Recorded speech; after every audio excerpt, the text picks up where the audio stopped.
Hello and welcome to Dunkin'Yips 68, another double elimination tournament here at Europe, your weekly brought by Nayu, the production of ceremonies and whatnot, if the words have been working in any way, shape, or capacity.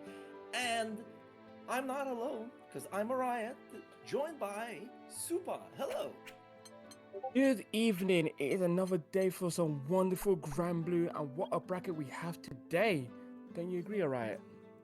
Indeed we do. We are having ourselves a 40-player bracket here with some very known names like Miri, Vinci coming in, Desily coming to show some Matera action as well with Default, Luca, and Samu. But you know what's even funnier? This Miri guy has named himself as Yipimir. Like, how should I pronounce it? I would say Yipirim, which, you know, there is a big reason. This Anayu Tio man said, you know what, we are Dunkin'Yips here. We are doing Yule kind of esque in show. So why haven't we seen a Yule win? So he put out a bounty. And you know what that means? There are players that are gonna go for it. And Miri, I think he's challenging that headhunt for the first time, I think, today. I think so as well. They did say they were practicing their UL for such an occasion, and I think the winner of this one is their UL win some big bucks actually. Definitely, when money comes to the line, you know that every FGC old head will join in to show what's for. But now we're going to be having ourselves our first game coming here with Pizza Time and Arkiro. Before we are starting up, just a reminder that we do have some events coming in soon time with the Ark World Tour Silver event hosted by Shy Benji this weekend. A Parade's Lust by Pap next Tuesday, well, upcoming Tuesday. And there's gonna be an Irish offline IGM at November, so do check it out. So yeah, that will be about it. There's a lot more events to talk, but I think our games are ready to go. Yes, they are. What a game we can start with. We started with our poster child, UL, versus none other than an Archangel of Cannon, the evil Belial. Let's see what these players have in store for us. Definitely, Belial versus Yule has been quite a matchup for all the time. Mostly because Yule having to play a lot of aggression game against Belial, which, you know, probably one of the best defensive characters in the game. With that far medium ultimate fireball conversions, as well as having the conventional tools as a 5-framer low 2M 2L and an ultimate DP and DP nevertheless. But now that defense is kind of not working out as intended for your boy Arkiro, because the Pizza Parker is pulling out all stocks and giving good enough damage with this conversion in the corner. And right now, Akiro's in a tricky situation, but Lao's one of the characters that has quite a good offense, but manages to break out. And he's gonna get a small little conversion, switch his sides. Now we're in middle game. Let's see what happens next. Oh no, gets caught, and will pay the price. Definitely, that Gurren did not find its mark, and the whiff punish came in line. Pizza Parker not letting it go through, and having himself won that first round.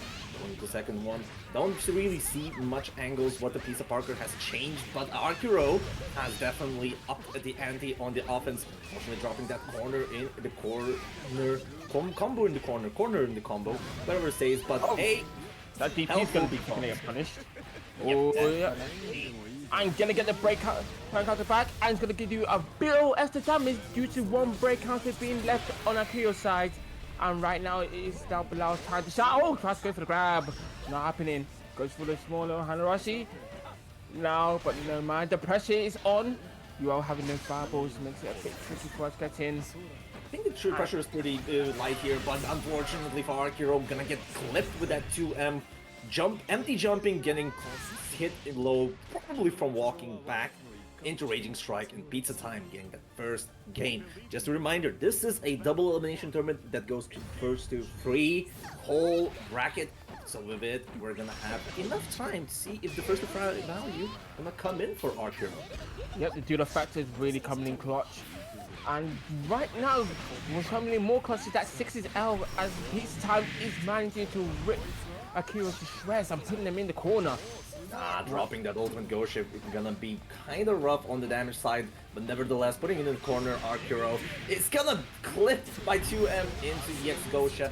It's gonna be quite a bit of damage. No super just yet, but it's leaving at that one combo range. Grabbing out disadvantage, manages to work. Definitely going to do a bit of damage, but here's the big question: are they going to cash out? Yes, they are. They are definitely cashing it out because you do want to get that 1 BP back just to have a potentially survive an SBA confirm because of that damage increase of the BP. Raging Strike, Raging Chain, and this is, wait, not going full into this. Ultimate is low use, not gonna kill, just leave one more strike throw away. Really nicely, but the air throw as an anti-air. Catching that throw bait with the jump. Pizza Parker. His time really showing what they're worth. Alright, going for how Russian gets caught. Oh, gets caught sleeping on the wheel. Gonna pay for it a bit. Okay, gets the 6L. There's gonna be a long conversion from below. Oh, cutting it a bit short. Going for the cheeky Belial command grab reset with it, maximizing the damage. Not gonna quite get killed, but that strike throw is gonna loom just afterwards. And Pizza Parker putting himself in such a good position with the shimmy as well. And that good position will definitely give Pizza Parker a 2-0. Now it's on Arcuro to, as I said, first the free value, sweep it back.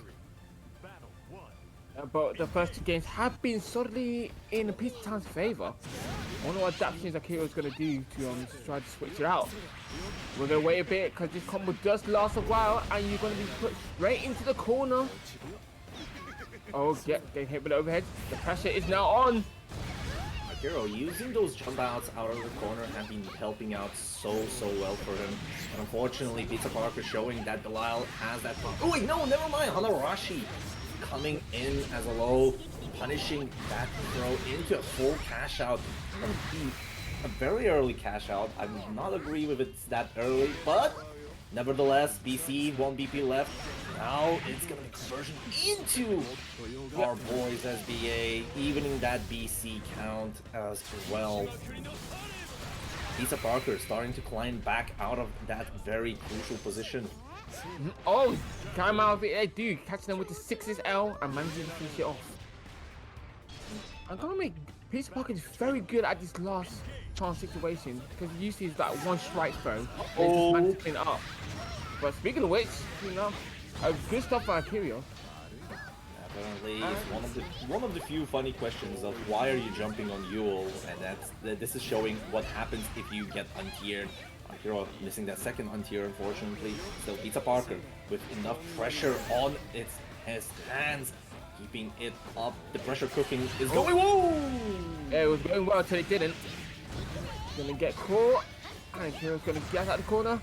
Oh, tries to go. Oh, that long leg is coming out again, and it's gonna go to the SSBA.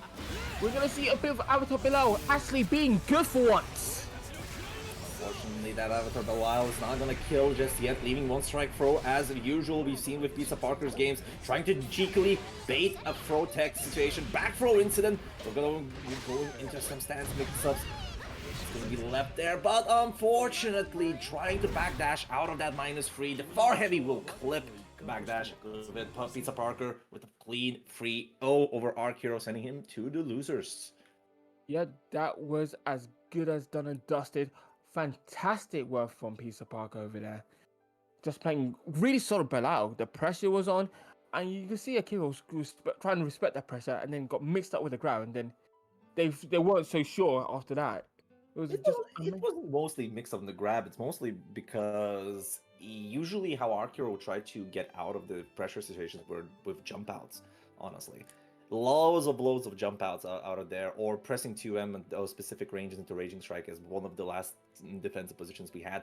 But in reality, it kind of clipped off when Pizza Parker played that great conversion game with Belial, converting into super every time, leaving at a strike throw, and then playing the empty save jump game. We've seen shimmies, we've seen throws, we've seen good save jumps as well. That was the mixing point for him.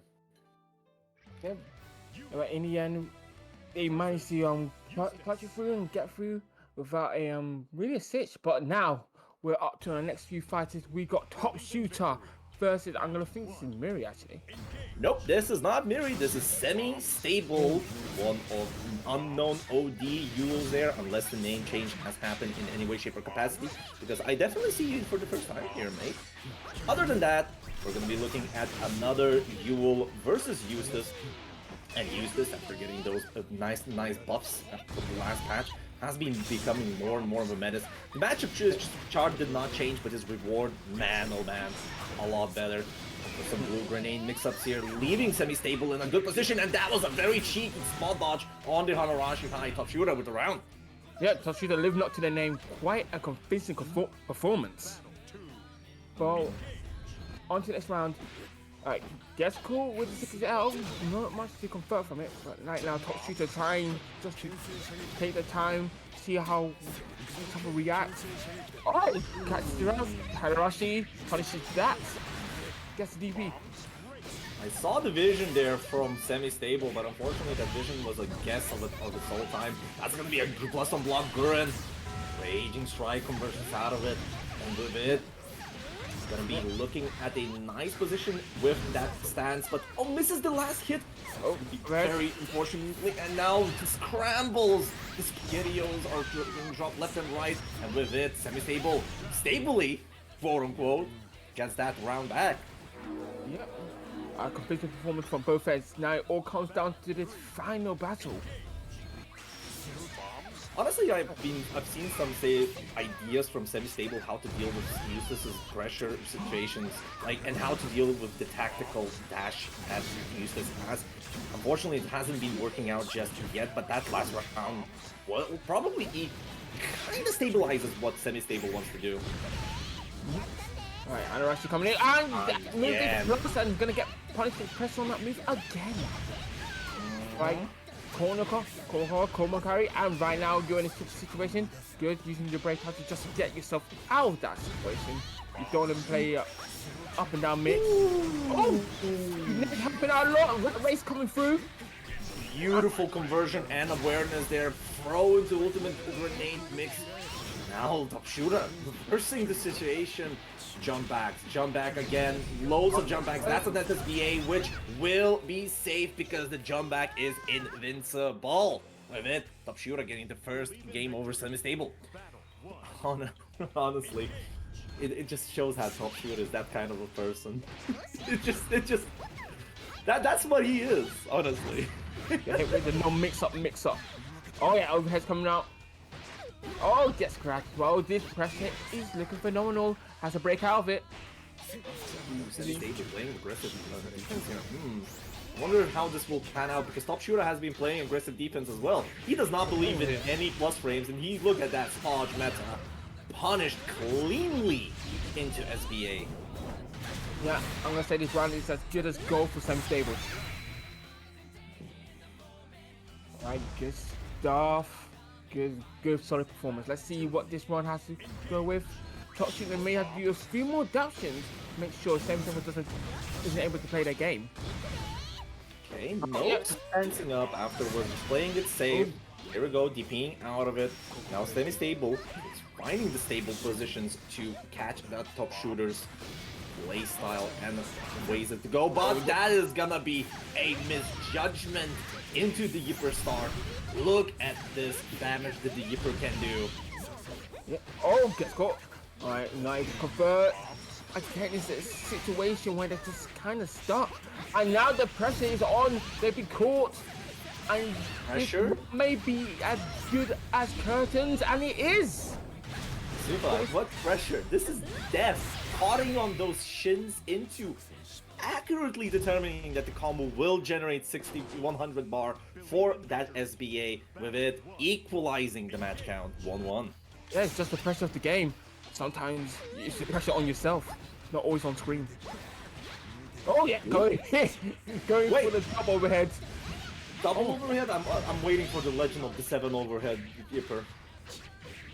Okay, here we go. Some good damage. That is a cheeky low as well, but does not convert to open Fox Flame. Unfortunately, leaving Top Shooter on a very, very bad position, but still alive in this round.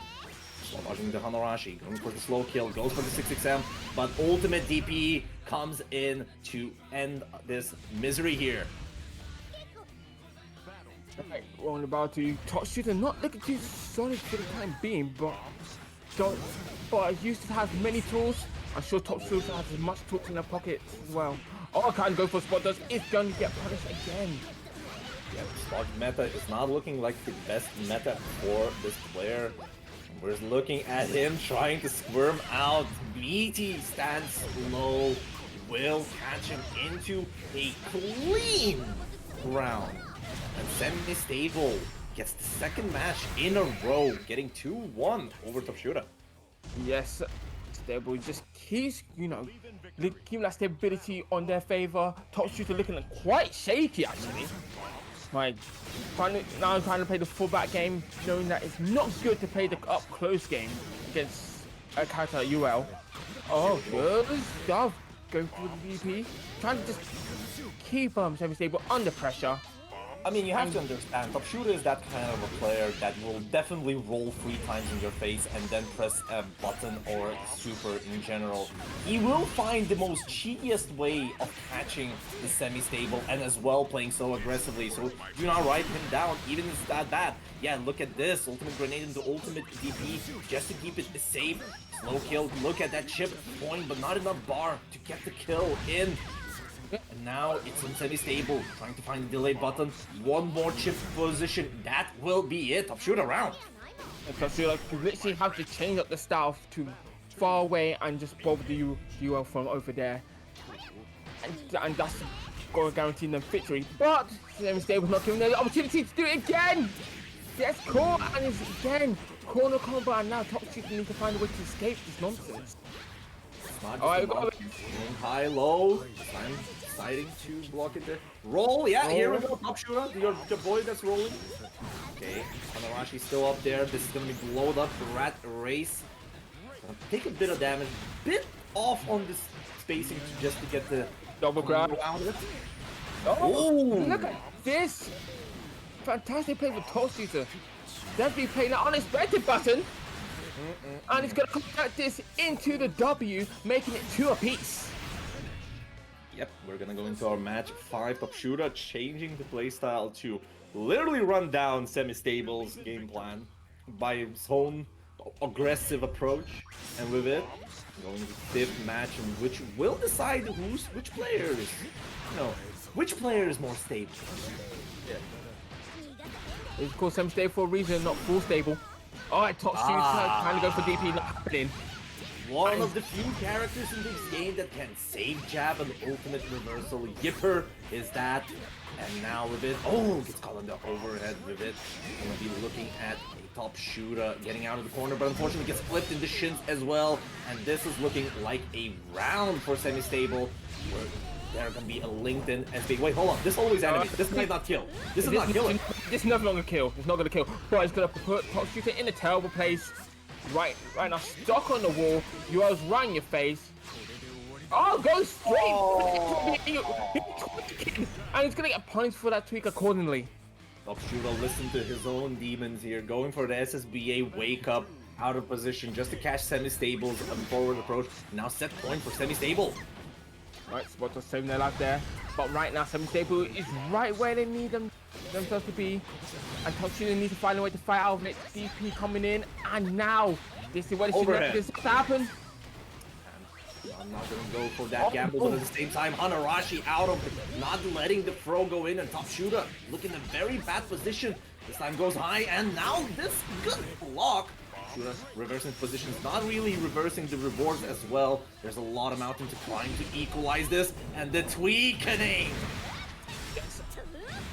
The mountain's still there, but it's looking kind of pointless at the moment. It's looking very, very, very dangerous for this mountain. Oh, goes for everything, but the best stayed alive. But never mind. Oh, unfortunate there for Top Shooter. If that was just a small release slow kill, the X1, that would have interrupted it. He held it, and because of it, Starlit Sky will catch him, and with it, 3-2, Semi-Stable are gonna advance forward in the bracket. Yeah, fantastic plays from both sides over there. Top shooter trying to just adjust their style to try and find a way to just deal with the UL, but the Yipper dancing around whatever grenades, whatever bullets they were throwing. It was just a magical performance, and Eustace just couldn't keep up. But with one show over, we got on to our next one. Definitely. We're gonna get our players getting in here. Lavanesses versus Nitra Noir. This guy Lavanesses, I'm watching you. Don't worry about it. How many US do we have in this bracket? A lot, apparently. This is what I mean. 4 in a row. Am I blessed? Nayu is definitely having an aneurysm in the production here by seeing a 4th Yipper in the Dunkin'Yips. Unfortunately, he needs to survive, and we kind of need the TO helpers, and Black is helping out there to give him some level of respiratory action. But until then, we're gonna be seeing a 4th Yule versus our boy Nitra Noir, a Basaraga Yipper matchup this time. And boy, oh boy, we're gonna be looking into a doozy. It's a Rushdown versus Basaraga. And my opinion, this should look pretty clean until somebody hits 50% bar. Yep. Basaraga and then boss have really helped them.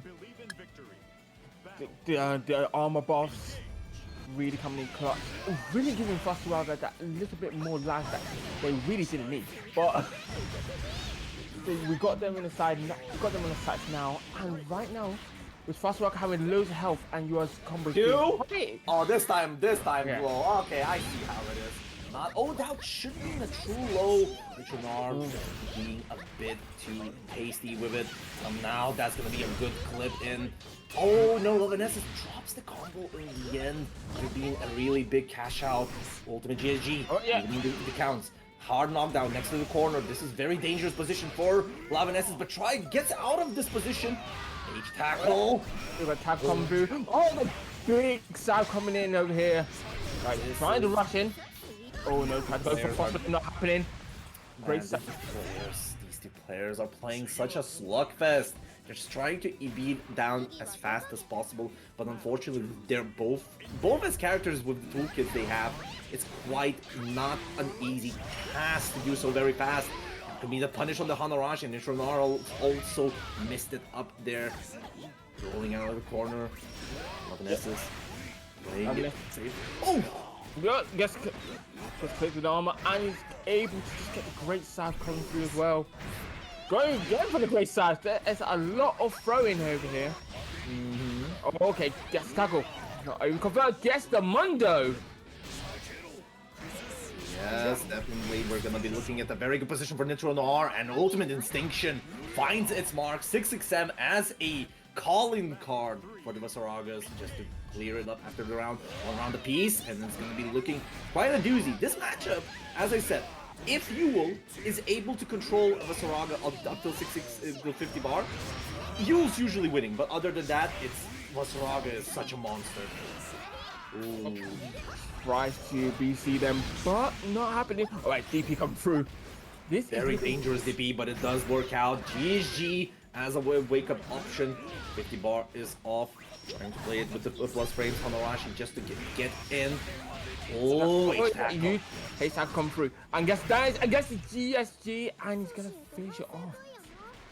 Yeah, it's a reset of all time, honestly, here to go for an GSG. Lavanesses was not quick enough to deal with it. Now 1-0 for Nitra Noir. Right, oh, yeah.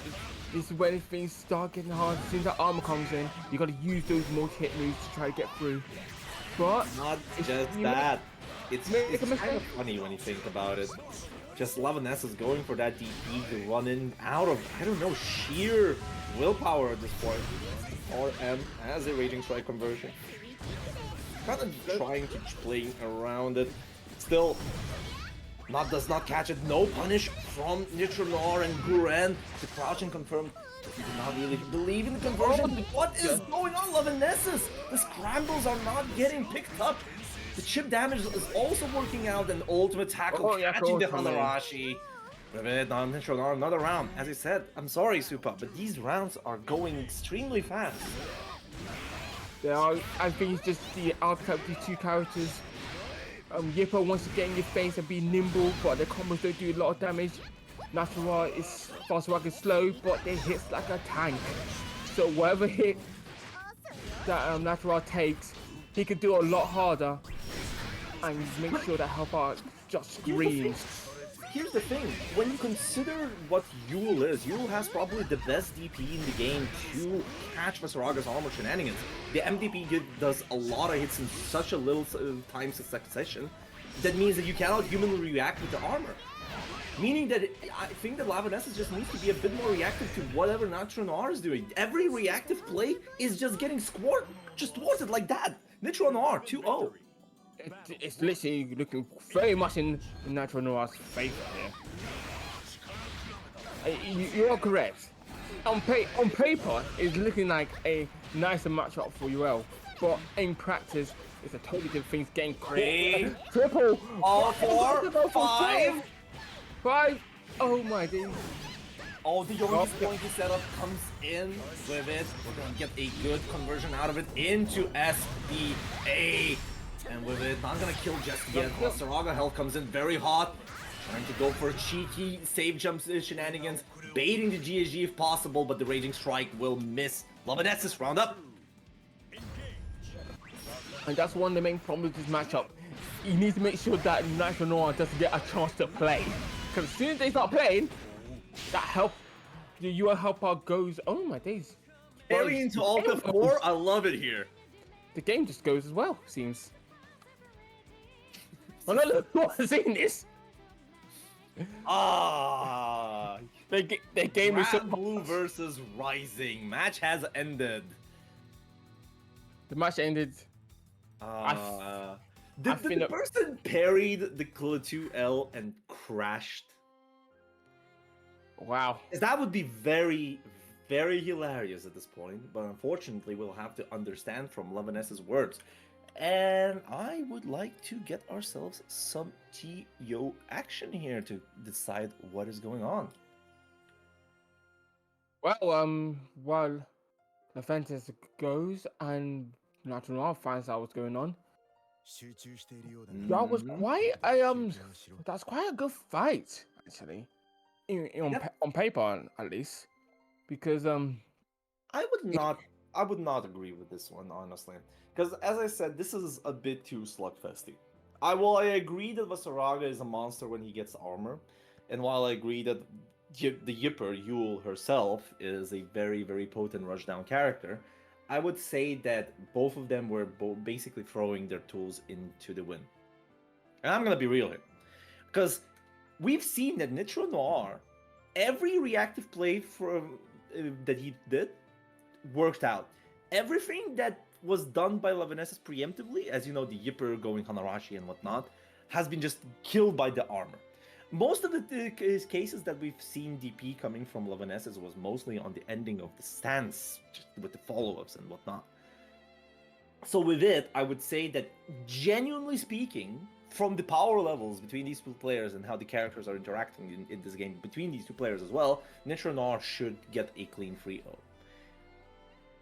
But now with Lavanessus' last round that we've seen with the cheeky five overheads in a row with the Yoinky Sploinky setup on top of it as well with the baiting, this is where I'm saying that it should look normal up till 50%. Because Vasaraga's defense is one of the worst in the game up till 50%. Yes, true, but I raise you this phrase. Everybody has a plan until they get punched in the face. Unfortunately, you're not gonna get punched in the face in this game. Well, unless you're referring to Vasaraga's close medium. Or a siphon slash to the face. You know what I mean? So, and I don't think Lav had a good plan around Vasaraga at first. It didn't feel like they had like a good, game plan. They were kind of just throwing themselves at them and hoping for the best. Anyways, what is the ruling here from our dear TOs? It's a 2-0-1 roundup Disconnect. for Lava Nessus. So it was 2-0 for Nitro now with 1 round on Lavanesis. So Nitro gets a round only, so he's on set point. So we're going with, so it's gonna be third match, 1 round Yes. apiece. Yes. Yeah. Alright, so we're gonna be looking into our lovely evening the round count between these two players, so let them go in. And while we're doing that, I think I've said my piece on the matchup, how it should work, unless you have anything to add, Supa. I have plenty to add. So on a matchup on paper, which I'm gonna go with what you're going, is that's what should happen. But right now, I just don't think Laventis had a good game plan at first around the playing UL against Fasaraga, as shown by their kind of linear approaches to Fasaraga and how Natural Noir kind of dealt with them. It's only when they started like doing that mix-up thing with the Yoinky Sproiky and the 5 overheads that the game kind of went to their favor and they got the round. So if Laventis can continue to do that, they will be fine. They'll be fantastic, and maybe they can clutch out with a 3-0 reverse. However, it's if Natural Noir gives them the chance to do that, and if Laventis, goes into their Goblin Master and be like, you want to run in. So again, it's a battle of the mind and a battle of wits. So let's see how this ends. I will say this. I'm gonna instantly disagree, because let's be real here.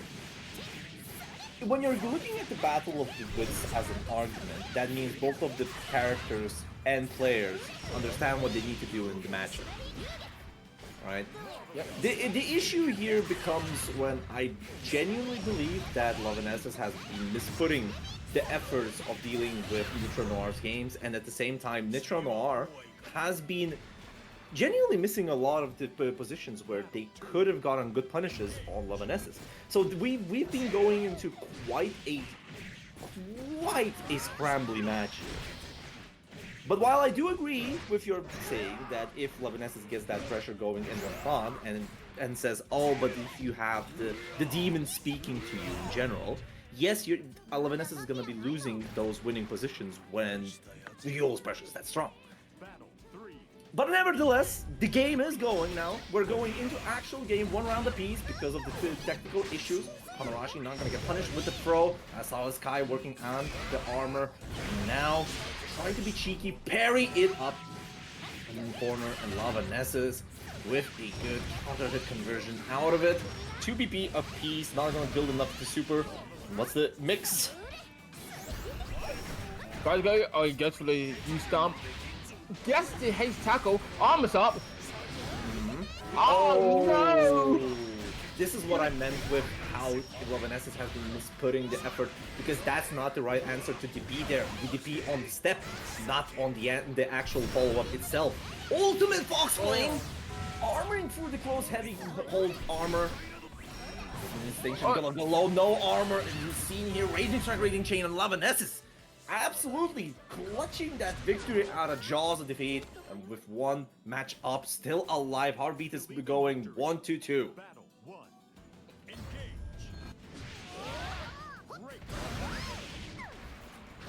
Right, so it starts off real strong over here.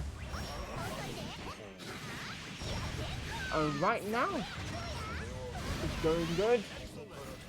Definitely, the aggression is being going quite a doozy. Going for the Starless Sky, getting out with the Hanarashi. Guren is gonna get torn by the Distinction, trying to be cheeky as well. Nitro Noir playing such an aggressive game, not letting any position to work out. Ultimate GSG out of whiffing that Ravage Stomp high.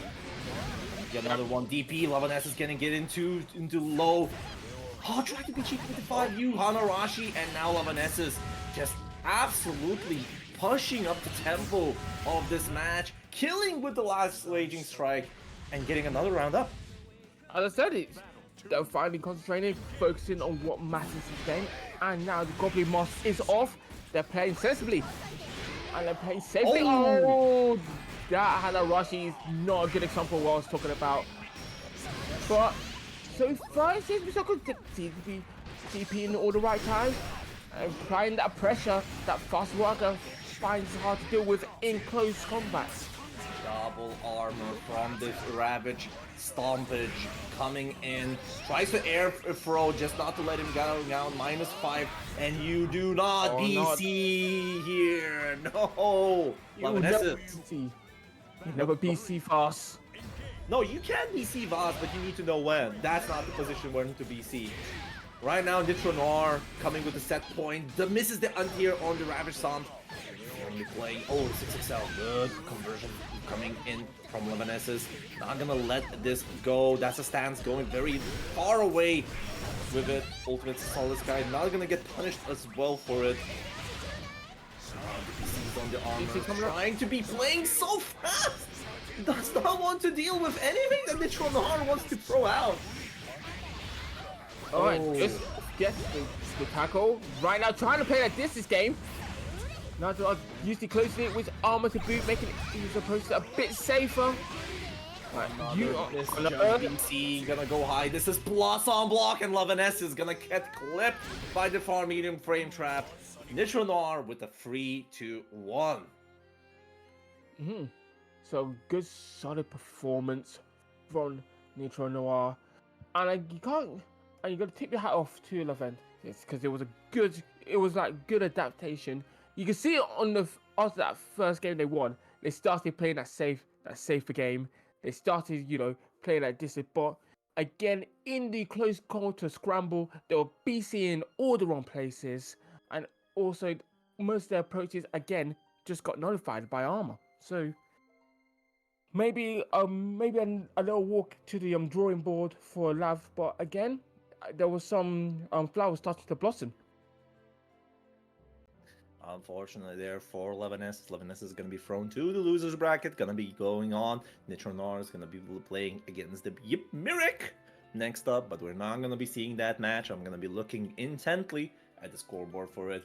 But now we're going to be looking at coming in Luca versus Kef, the Nier lovers themselves. Those that have started playing Nier and have continued playing Nier. Unfortunately for Luca, starting to play more Metera recently. And I don't know why you came in with the name the Grand Blue Killer, because that is probably not him. That's Desali just coming in. Desali, what the hell are you doing? Why are you keep posing in front of me? Match. Anyways, we're gonna be looking at a Nier mirror here. Kef versus Luca. Yep, definitely a match that we used to see a lot in grand finals, but ever since the big nerf, thank you Grand Blue Design and Balance team, the character has, taken a step back, working in McDonald's, getting that part-time money. But let's see how the most recent boss, has helped Nier. I think that Nier, after the rework, well, while the rework was very unnecessary because there are definitely a lot of strong tools in her kit, I think that the rework was slightly overboard, but in the lieu of the buffs for her, for some changings and whatnot, I think she became a lot more interesting to watch. Unfortunately, she still struggles on the fact that she just stops working when death is gone, but now there's a lot less chances of that happening. Like, for instance, the throw tech does not kill the death at all, and Kef this time getting a good damage lead, but unfortunately getting clipped by the 214H. That's a wall bounce. Good awareness there from Luca, not deciding to go just for that super conversion just yet. The ulti spin will find its mark first, and out of it, a conversion till death. Luca. Yeah, Luca starts this off strong. Luca's done for being one of the best Nier mains in Europe for a reason, but Kev is really showing some coins in their name as well. So no. Kev has been grinding. Kev has been improving quite steadily. He's been the menace for the Niers quite a bit as well, showing that Nier could be replayed, but Luca, definitely one of the old guards on the release of the game, and that's gonna be a cheeky low off of the ominous turn with it. And Luca, one game up. Yeah, almost turned into a perfect, mind you. So Clef is definitely strong, but Luca really showing his old dog still can learn some tricks. Oh, no, Luca has never stopped playing Nier, I think. It's just the fact is that we're seeing a lot less Luca on Nier. It's more like playing Metera or something like that. Oh, the DP and okay, goes for the slide. That's the unfortunate part. This is why Nier is kind of an awkward character. When Death is gone, even if you block that ultimate misfortune, you could not get a good punish out of it. No raging strike, no raging chains, no Death to increase your damage. You're just forced to play it like that. But it's what it is. Alright. Guys gets a smaller and here we go. This is one of the rework kind of side effects. The fact that now that the EX Misfortune is not a combo tool, you can still cancel into it as a combo starter, and it's being made as a better option out of the air. So we've been seeing a lot better anti-air combos from Nier. Oh, ultimate ominous turn will do quite a bit of damage out of there. And Luca playing a lot aggressively while Death is gone. But unfortunately, everybody is gonna get clipped by that cheeky SSBA Nier conversion, which is gonna deal a lot of damage. And Nier health is not looking like it will help with the kill. Yeah, no one can escape Death. Caliph really starting this one really strong. Get the first round, no, second round of the board, making it to a final round in this situation. Right, good stuff. From Kev, I mean, really that was a funny option from Kev in general, because there's still throw protection for Kev after blocking it, but Luca just tried to be cheeky with the Nier cancel in the air, go for the throw or whatnot. But Kev, good awareness. Unfortunately, getting trashed left and right by Luca afterwards. And now, ominous turn, plus frames. Luca still playing it quite conservatively. Now Death is gone. I'm gonna get a good conversion out of it, but Death is back here. And you know what it is, Supa? It's time for no scream. No scream itself. It's just enough to kill. Luca 2-0. Yeah, Caliph is actually showing definitely just showing how strong Nier is, how strong their Nier is with some of their conversions. However, Luca's just always just one step ahead. Luca definitely is, but Kev, very adept at finding those small points where to kill Death. It's very an important skill. Oh, ominous turn! And it can't get caught by the 2-1 for each. Even while nerfed, it is still a potent 16 frame option to be thrown in neutral. And see, look at this! This is the nerfed version, by the way. Nerf, but doesn't mean it's not useful. You know what I say? It's nerf for nothing, and that move definitely ain't nothing. Alright, both those kind of just pressing obvious turn. Not happening. Death is out of it on Luca's side, now it's out of it on Cleph's side. I love the BC option here from Luca, not allowing the ultimate scratches to take full advantage out of it.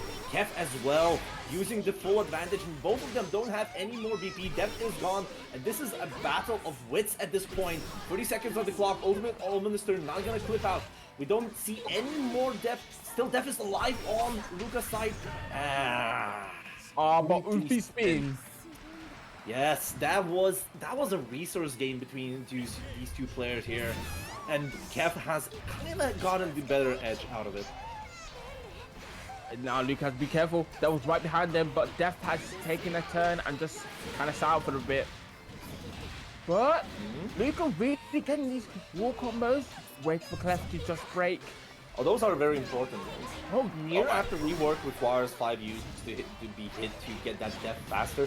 So that was a very nice triple 5U combo. But unfortunately, Kev kind of cracks on defense. Luca finding every option to get that perfect. With it, it's that point for Luca. Oh, and good stuff. Clef restarting this off strong. Luca kind of approaching that corner, which is I want to be when Death is around, especially when we're near close.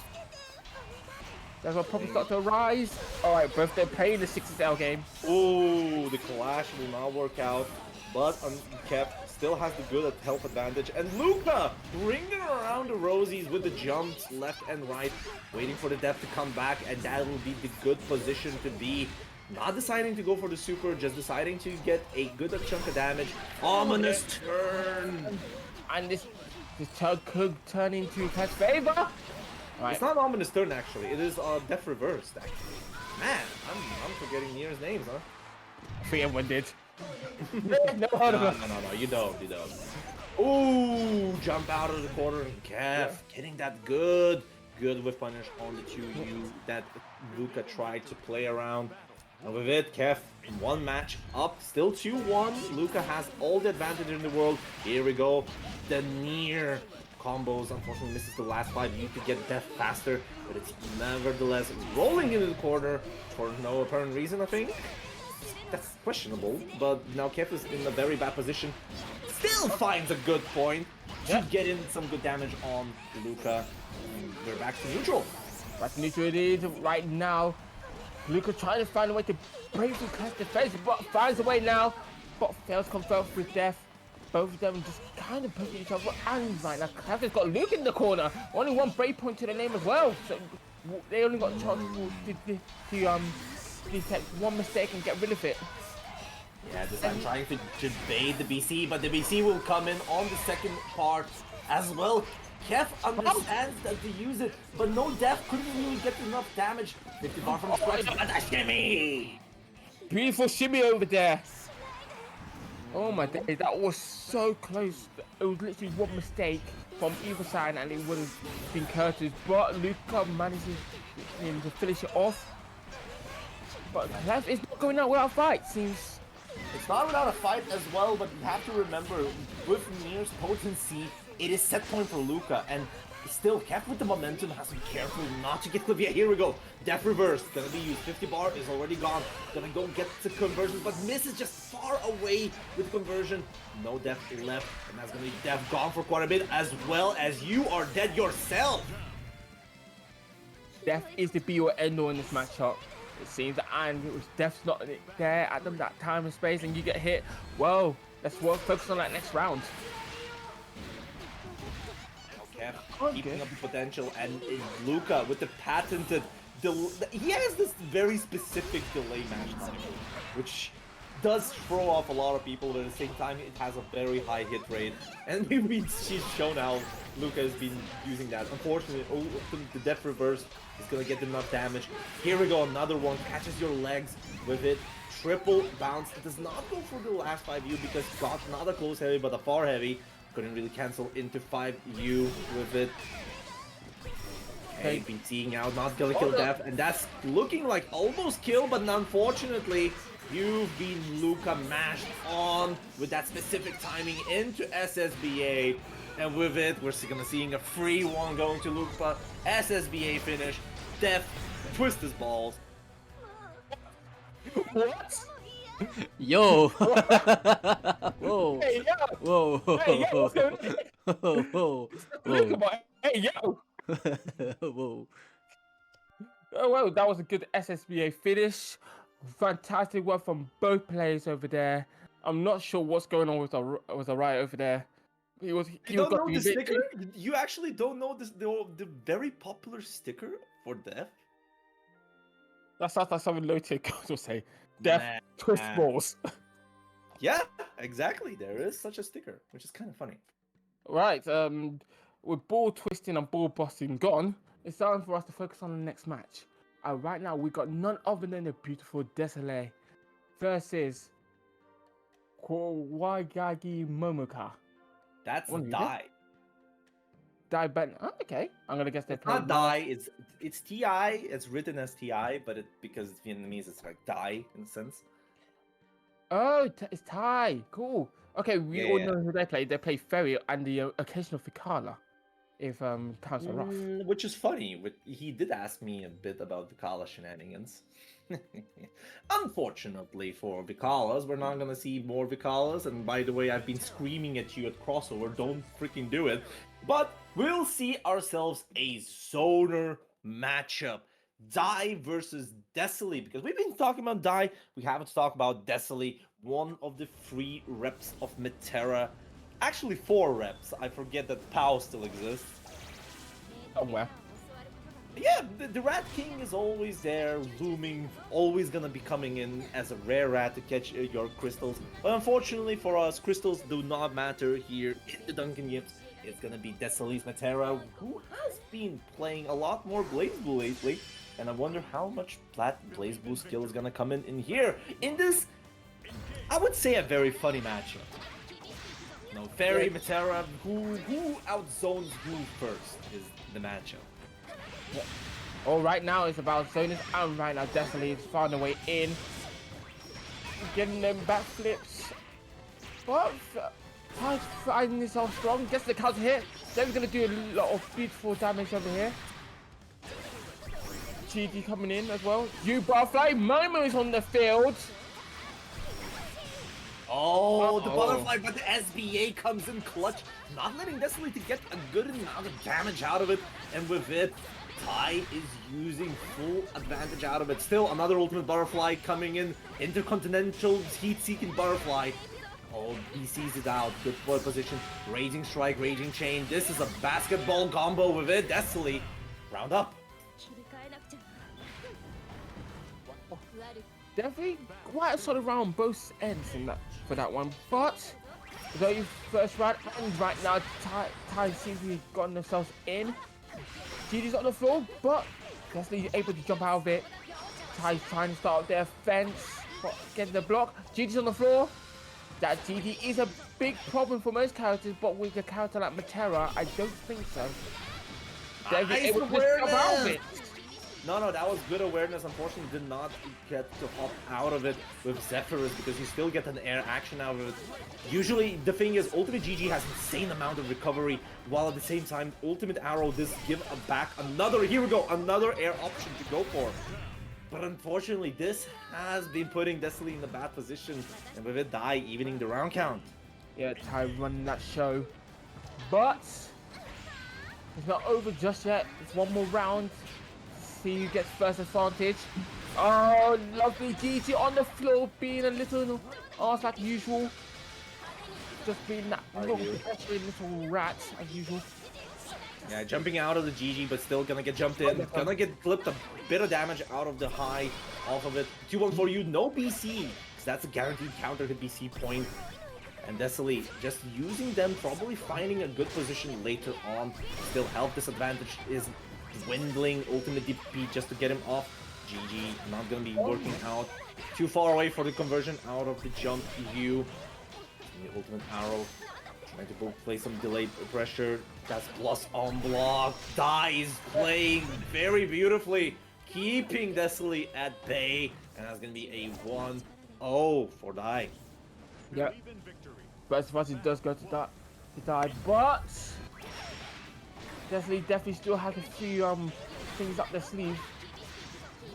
But if they're able to play that game, and Ty is very good at just keeping them at distance, and then little GP do that damage.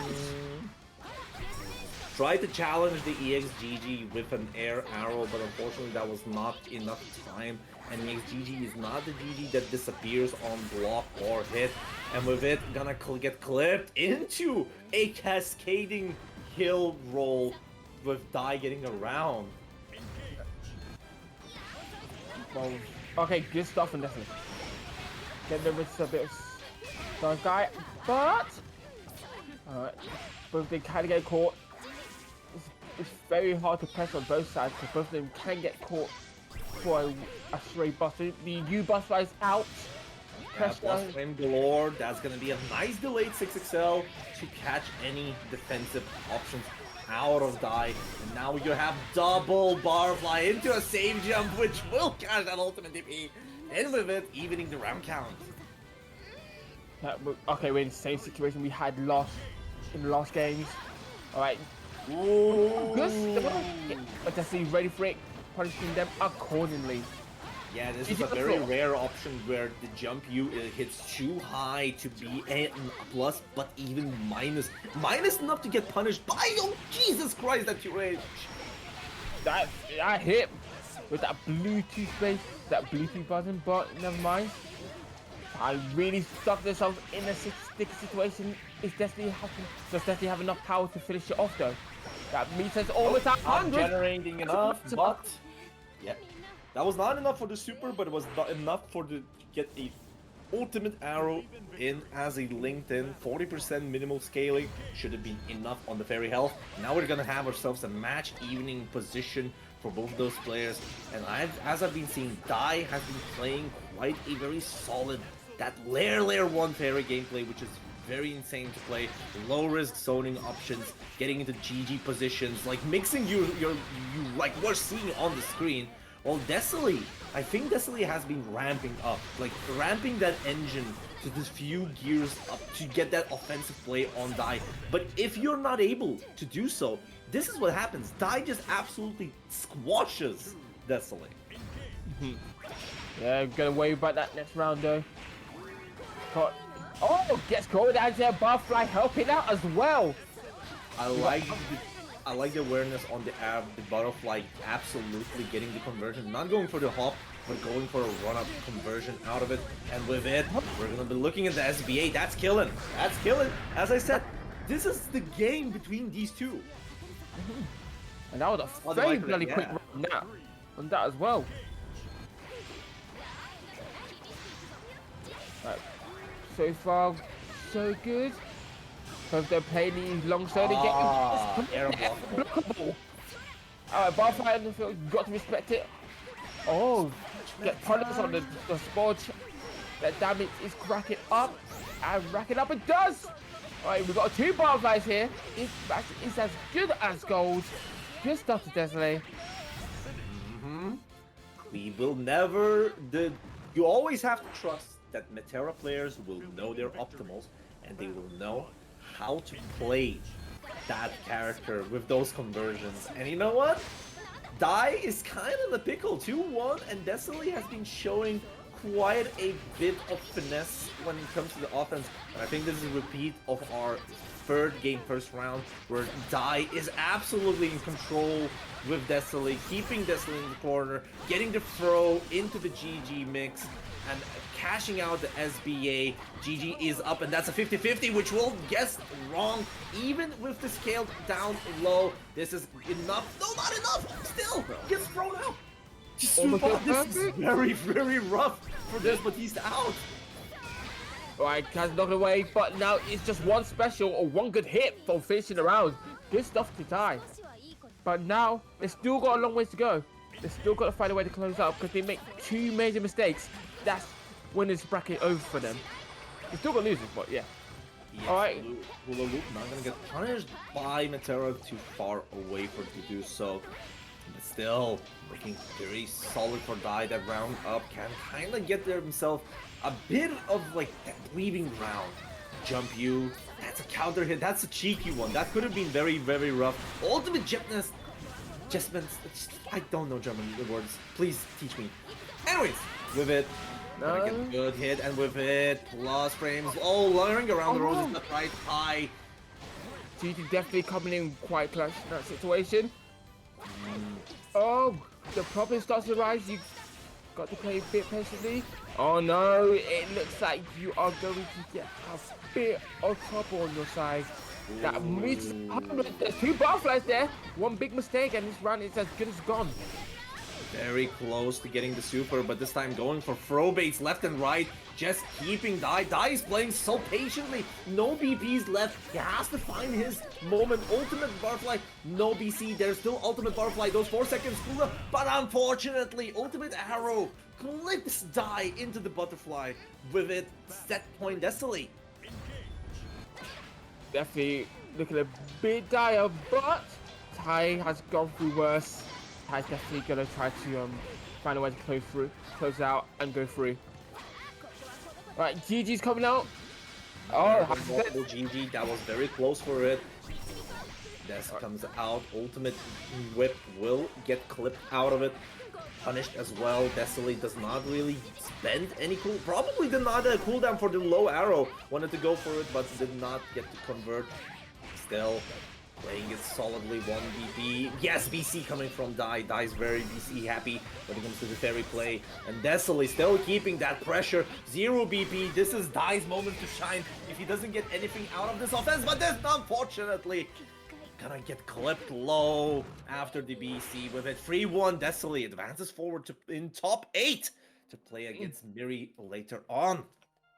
Yeah, good stuff to both players. Tai definitely have some players when they really shone, especially when they were just able to just play the game, get GG out, get the 50-50 mixes in the corner, get Desily scares.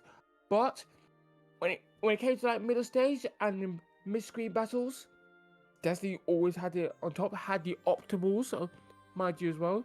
Their Meteor optimals are quite damaging, as shown by Bonsai's tweet not too long ago. And just kept it cool and just won the match. So good stuff to both players. Hopefully, we'll be seen in the end of die. We can hopefully see them go through losers, making a tear.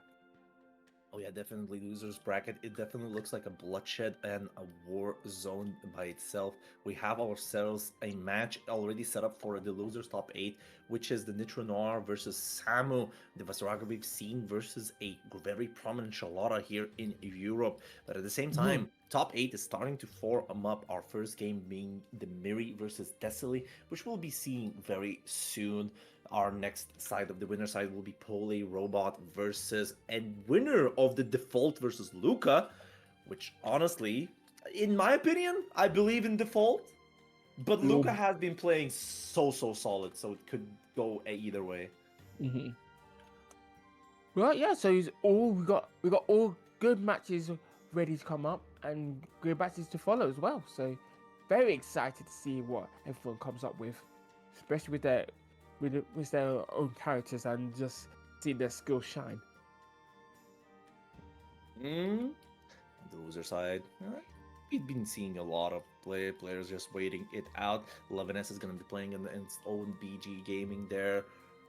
Yule Lowain. I actually wonder now, what is BG Gaming? Or is BG Gaming coming with a Lowain, or BG Gaming is coming with Sandalphon? We've been seeing a lot more Sandalphon later on out of him. We've been looking at Kev, as we've seen on the stream, gonna be playing against Carlos, a Cagliostro player, for a chance to get to play Die for the top 8. As well, we've seen Hatsune versus Top Shura. Gonna be gaming to look who's gonna be fighting of the loser of the Default Luca. This is quite a bit of a bracket. But other than that, we're looking out for Miri to come in for this top 8. Yes, we still got quite the top 8 and quite exciting battles coming up as well.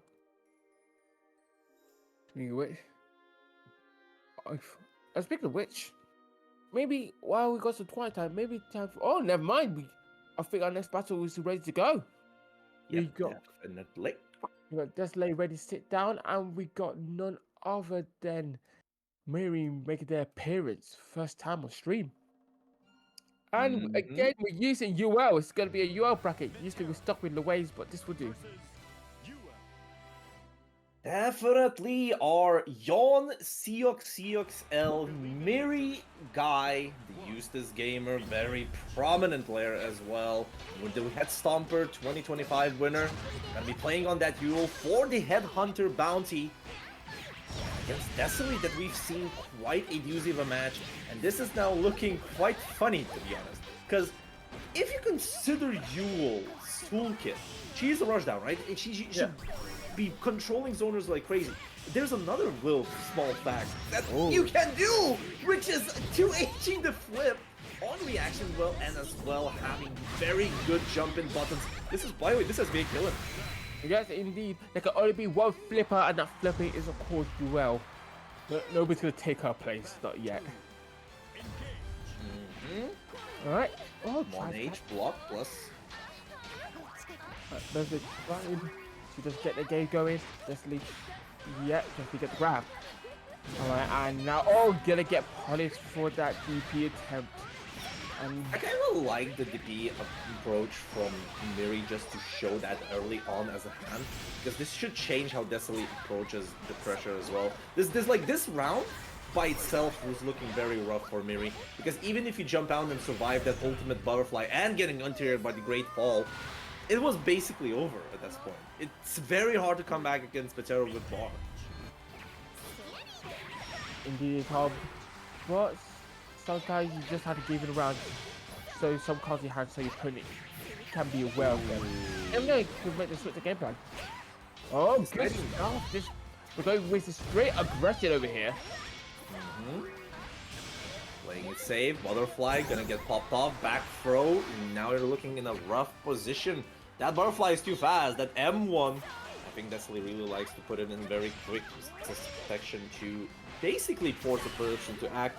But now a conversion with the Raging Strike gonna go straight into. Was that a drop or was that a setup? Now that's a good question. PC not gonna work out. But yes, that does work out. Unfortunately. Indeed, well, you know how it is. If it works, it works. It's a multiple gambit if it works. Completely stupid. Oh my days. Catching the egg with the air grab as well. Now, here's the problem. Now, how is Miri gonna try and get in against Destiny? Honestly, I'm liking the fact that Miri is the person that is quite able to choose and pick how to play around the fuzzy mashing buttons. And we've seen how Miri has been chipping away at Destiny's offense with those very accurate presses. At the same time, it's mostly how well Destiny is going to be adapting to how Miri is approaching him. I think that Destiny's offense is stellar. But Miri just needs to find that little moment to get in, and out of it, just start playing wide. Oh, why were you pressing? Drops a combo, unfortunately. Oh, go straight for the... Oh, no! That gambit was a bit too risky, my good fellow. That was not a gambit. That was a reaction, honestly.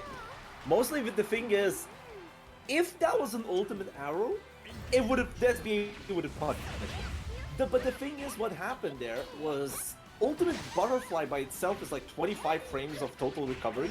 So even if you react to it, nothing in the game is capable of punishing it on reaction. So Miri just reacted to anything, but did not decide that that was the ultimate butterfly, hence got punished with the spot dodge afterwards. That's like the strength of the ultimate butterfly. You can just throw it in neutral, there's not much that you can do about it. What they can do about it. Mattel's got Miri in the corner, going in for the SSBA to finish it off. Well, not SBA to finish it off, but no matter what happens, it's now 2-0 to Destiny. Alright, now we're gonna be looking at the game 3, Destiny still leading the trip, but Miri is not someone that really backs down from that battle. Tries to sick RPS after the Starlit Sky. Fell into far medium and get that going. Destiny pushing out the momentum. Like it's going very back and forth when it comes to it, but at the same time, when Destiny gets these really great hits, it's insane. A good stuff, gets a small conversion, and he's definitely going to finish off with SBA. Yeah, that's def. And right now it's looking like a set point to Destiny. Not one on the board for Miri, but I won't have Miri just out just yet. Right, try to start. Definitely gets to start something. Just get the grab. Gets the grab again. Now this is where the mix is start coming in. Oh, game. Tries to be cheeky with the ultimate Starless Sky next to the corner. They're getting out of it. The hop will work out. Delayed 6XL. Another well-placed one. Not gonna generate enough for the super, but that's gonna be BC. The way the butterfly is not gonna work out. For light. Wow, this is very looking bad. Ultimate butterfly. There's another ultimate butterfly coming in. Here we go. It's on Miri to survive this one. Has to block it. Chip damage is ramping up. 50 seconds. This is set point for Destiny, by the way. And it's absolutely in control. Ooh, good reaction. The Great Fall is not gonna work out, though. Okay, what kind of lead? And I now understand. Okay, I understand what happened here. Oh no. That's a free on the handshake. Super. Mm-hmm. Yeah. Do you know why that did not work out? Not fully explained it to the audience. Come on. Try guessing. I could not guess if you put money to it. Could I say why did it work out? Because it didn't. What they did in the recent patch was they reduced the L Great Falls startup. Oh, okay. And what had happened is that it's an extremely active move by itself. Miri also tried to react to something happening in the neutral. If that was an arrow, the SBA would have gone through.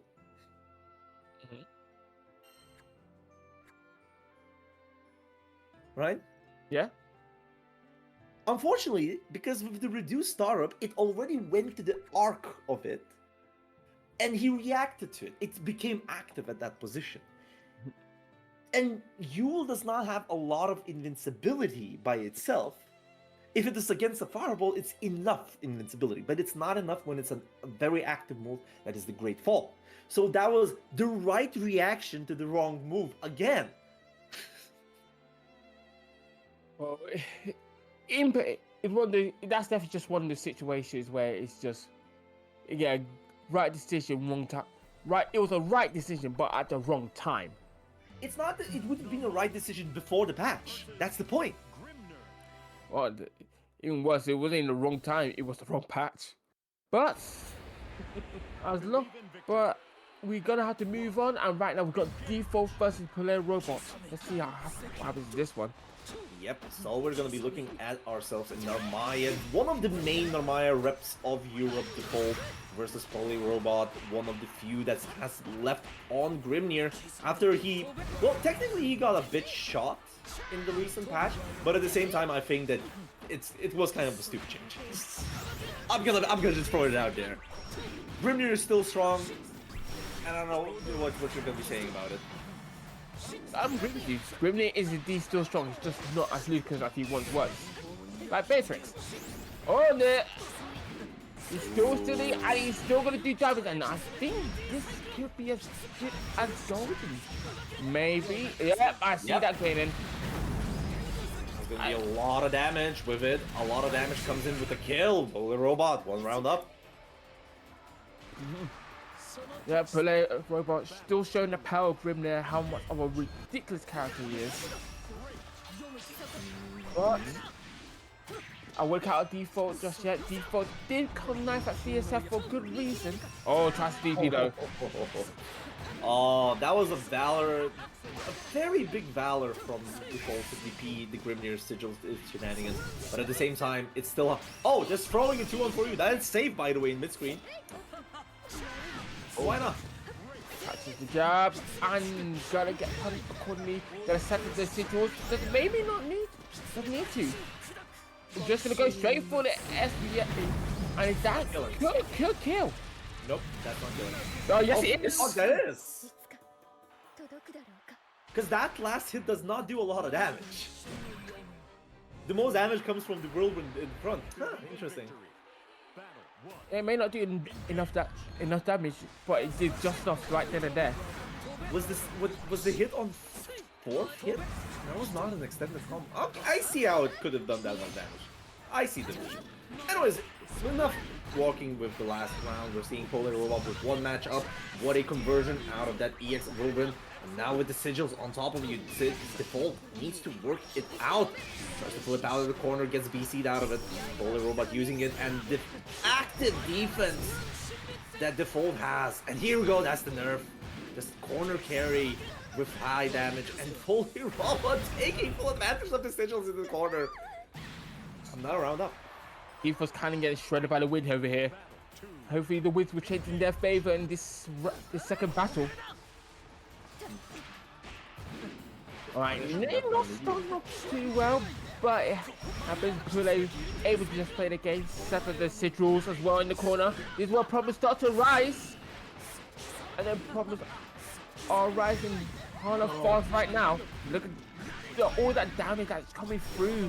And the sigils are back on as well with the tornado. Again, getting punished for trying to break. So, and that is going to be a perfect and a 2-0 advantage for Pele Robot. Honestly, that was basically Default's idea of how to defend against Pele Robot. He's been playing so active on that defense, but because of that activity, those BCs were not hit. Pele Robot is basically baiting throws BCs with those sigils, and it's kind of putting Default in very peculiar bows on there. As well, I've seen on the neutral, far medium getting whiff punished, because the B's getting baited at.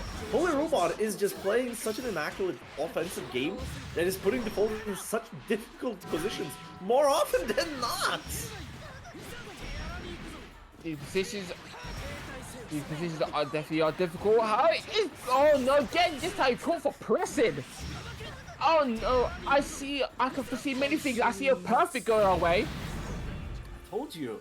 Like, he defaults trying to squirm out, and Pole is just absolutely reaping the full reward off of everything.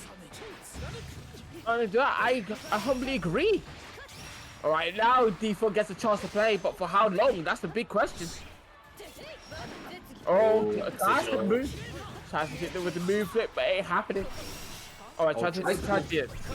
Okay, Ultimate Transient as a fuzzy option that he can, but unfortunately Pole is gonna be ready for it as well. Getting out of position with Ultimate DP. Now here we go, Sigil up.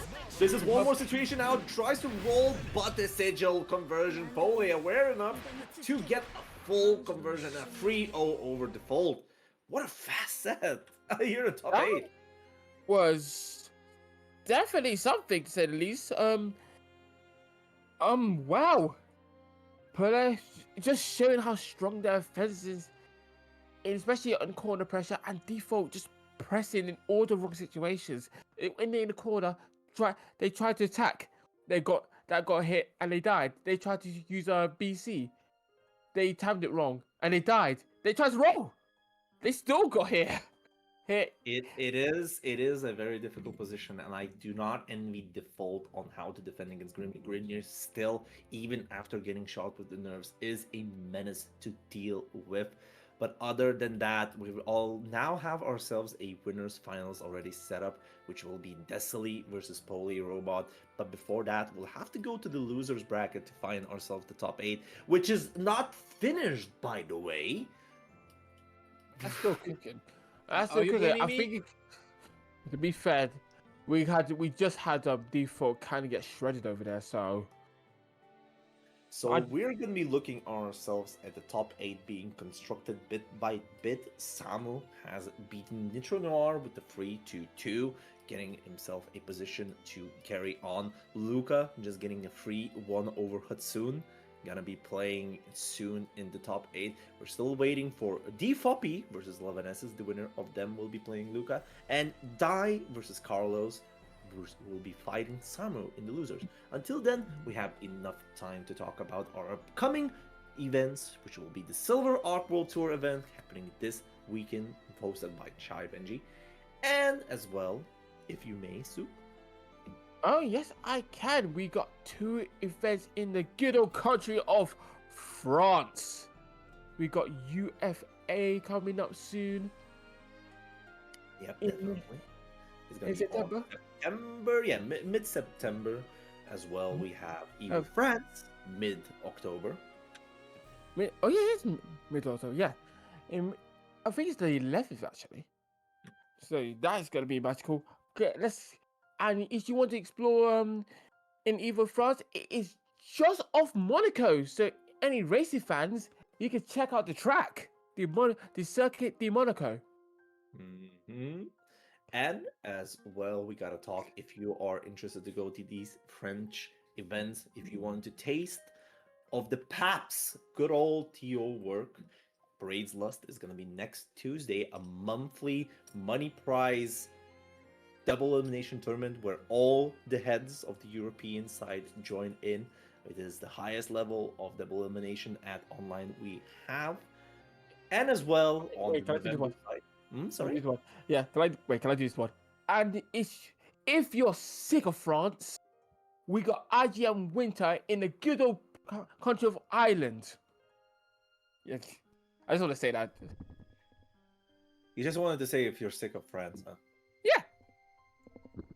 Who Commendable would be effort. sick of France, SMH? Who would be sick of that place? Commendable effort in here. But until then, we're still waiting for winner games because these were definitely 2 free O's. And now it's just a wait for the games. Well, and what games we had so far, Desole really showing Miri that the UO is very, very, very strong. But not strong enough, as Desole kind of just dealt with the UO as accordingly. and default showing they got a long if they're gonna go against put a robot in the future. Again, it's just a defense because every time they got sigils up and they were stuck in the corner, they started to panic and they had to press something. And that usually led to their downfall. But I'm gonna say default always been a solid player. Again, 9th at last week versus fighting, mind you. So we're definitely gonna see them more in the future. Definitely. I have no idea what's going on here in the chat while we're waiting for our games. I've been asked to read one of the Riot copy pastas, which I'm not sure if I'm going to be doing that yet, unless somebody chooses to copy pasta. Until that, we are going to be looking at what a bracket it is. And there were a lot of players that had a lot of potential to be here in the top 8 and just falling just a tiny bit short.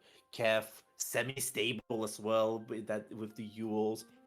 Own BG Gaming getting free owed by 11Ss, which shows to say probably BG Gaming is probably pulling out the Lane.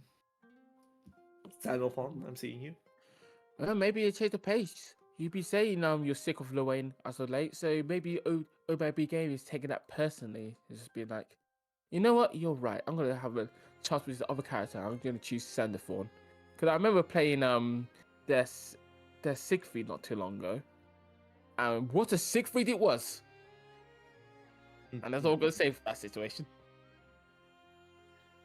Well, Siegfried is a character of all time with the good buttons, good specials as well, conversions, and to some small nerfs that made him way more. Less actually oppressive, I would say. And now with it, we already have ourselves a match, which will be Dai versus Samu. And why is there I'm not reading neither German nor French version. Like what the fuck? Do it. I'm not doing it. Do it. It's alright, English. No, don't do it. No. Okay, I heard that that sigh. Don't do it. The sigh of compliance, bro. You can't say no. Duslosha Oh my bonsai. I got you. I couldn't speak German, might have to depend on it. What does that even mean? What? Der Schlosser. Der Schlosser? I said it way better, Bonsai. Let me go. It is a first extinguishing or quenching drink, which is a 500ml juice box. It's amazing. Neat. Anywho, it's time for us to focus on the next game. Samu has approached the ring, and so has Dai. So, let's see how this match goes. Samu uses Charlotta, the little rat with the sonic ball, and while Dai using Berry, the lady with the long whip, and her 4 animal friends. All right, so let's get ourselves into quite, I would say, historically, at least in the base game, historically the worst matchup in the game, which was the Fairy Charlotta. Mostly because Charlotta just can bowl and Fairy cannot really do much about it. But now with how the recent games and patches have been going, and I would say Charlotta balls being way more punishable now, this matchup is becoming a bit more even, going bit by bit. And Dai is absolutely controlling this match with catching ourselves, so Samu trying to squirm out of it. They're gonna get caught with GG, and that means it's at 100%. We're gonna see Momo coming out. SBA is a conversion, and that's a 50-50.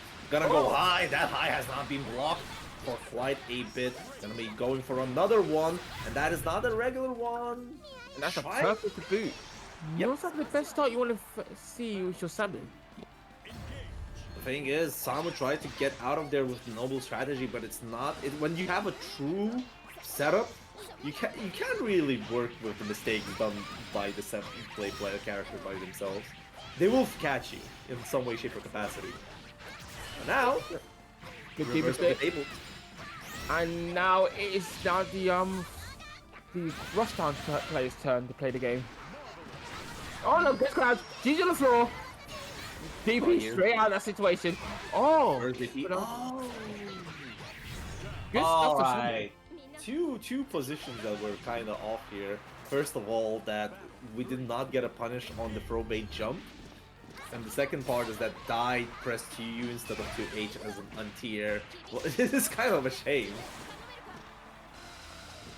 Both are trying to play careful. Oh no. DG coming out bots.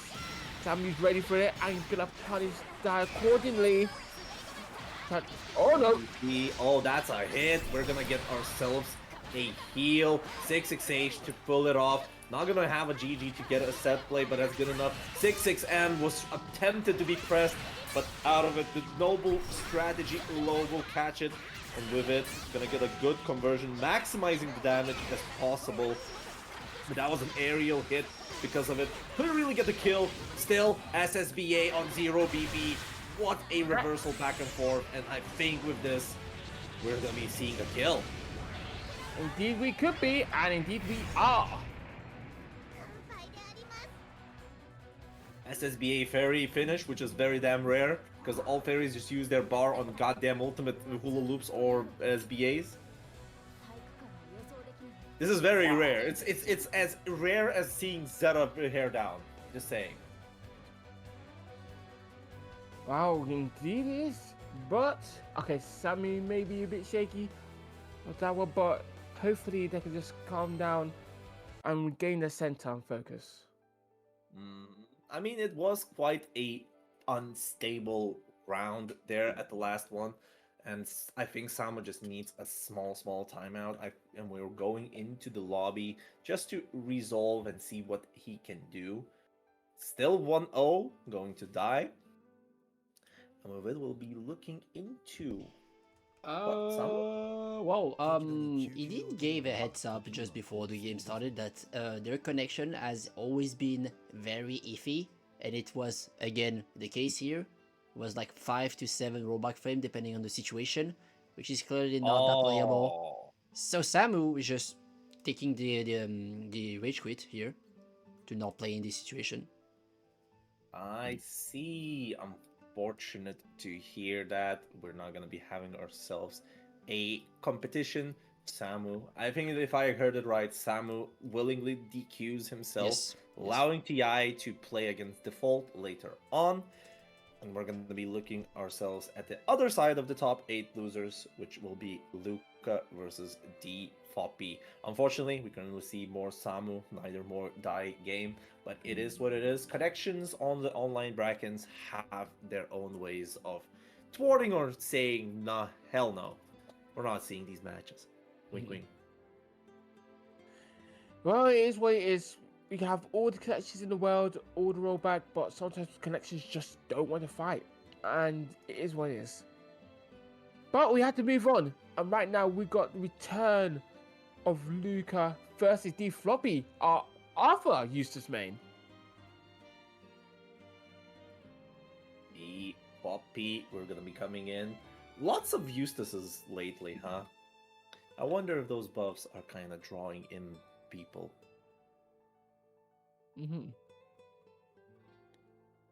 Well, these buffs definitely are coming in for Eustace.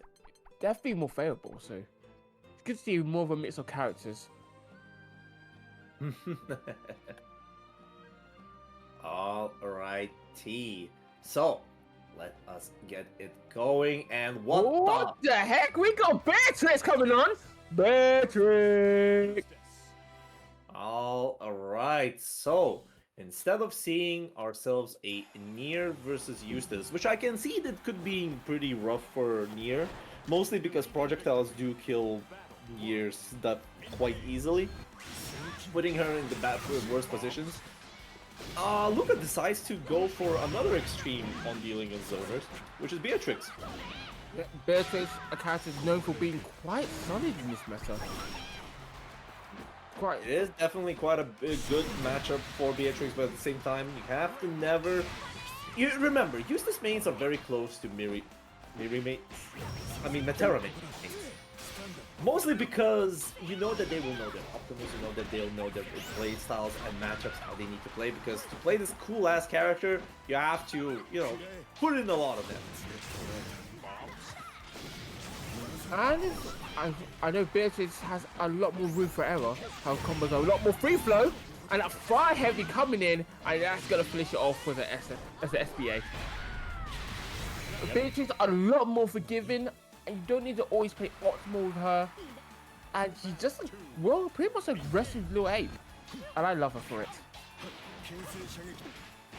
Alright, here we go. That's a beautiful spot dodge punish for the hop back. Oh, get the double grab. I love how she's like one of the only characters that look like they hurt themselves when they're doing the grabs. She's truly. I mean, it definitely is. Beatrix is that character which is a berserker. The more trouble she puts herself in, the stronger her sword is. It's lore accurate and canon. Anyways, one game up for Luca, finishing up there with the 5U. We're going to be looking at Defoppy, trying to see what he can do about it. Luca really does not going for the riding free, going for the second hit, going for another FH, but not able to combo from it. Alright, right now, Luca's kind of splits the pressure, going in for the fire heavy frame trap. It's just pretty much a lot of frames. I like how Luca is approaching the whole game around the tactical dash. Actually, it's called close quarter combat. Makes sense. Because mostly, the spot dodge on the jump back itself, it puts you in the punishable situations as Eustace. And knowing that kind of thwarts a lot of that close quarter game for Eustace. So Luca has been playing very nicely. And that is one rare punish we've seen. Be seeing the second hit to be free. Oh no! That is going to be Curtis going for nothing if forever, and that helper is gone. Yeah, nice backdash from Defoppy. Down, definitely will punish and getting around back. Actually, both of these players showing good punishes for their own playstyles. Oh my goodness. Oh yeah, going for the 60L, my beloved. Seeing out of that position, now one going to be next to the corner against Beatrix. 6XM trying to be cheeky, but the DP will find its mark. Ultimate. Thunderbird over the Ultimate Flamek. Yeah, medium Thunderbird coming in clutch. Right now, just piling on that pressure. Oh, go for the FH. Not able to convert properly. Tries to go again. Alright. Okay, This time, missing the timing. He's gonna take a bit of damage. But it's not out of there. There's a U-Fun, U-Star Chaser. Trying to go for everything. And there we go. That was damn you don't, because there was no health. He was just gonna go for chip damage either. Yep, definitely. L Riding Free did put in the chip points, mostly because of the strike special doing more chip damage. That's gonna be a follow-up. It's hard to punish for such characters with 7 framers like that. Here we go. Okay, this is where Puppy starts to rise. Yep. Oh, Here's the grenade. Try to be cheeky, but Luca does not take anything with it. Gonna get clocked in with the SSBA. Loads of damage, killing all of the BP as well. And I love organic comebacks because this is Luca playing such a clean staggering pressure, getting out of it very close. 0 BP, still gonna put Floppy in a bad position.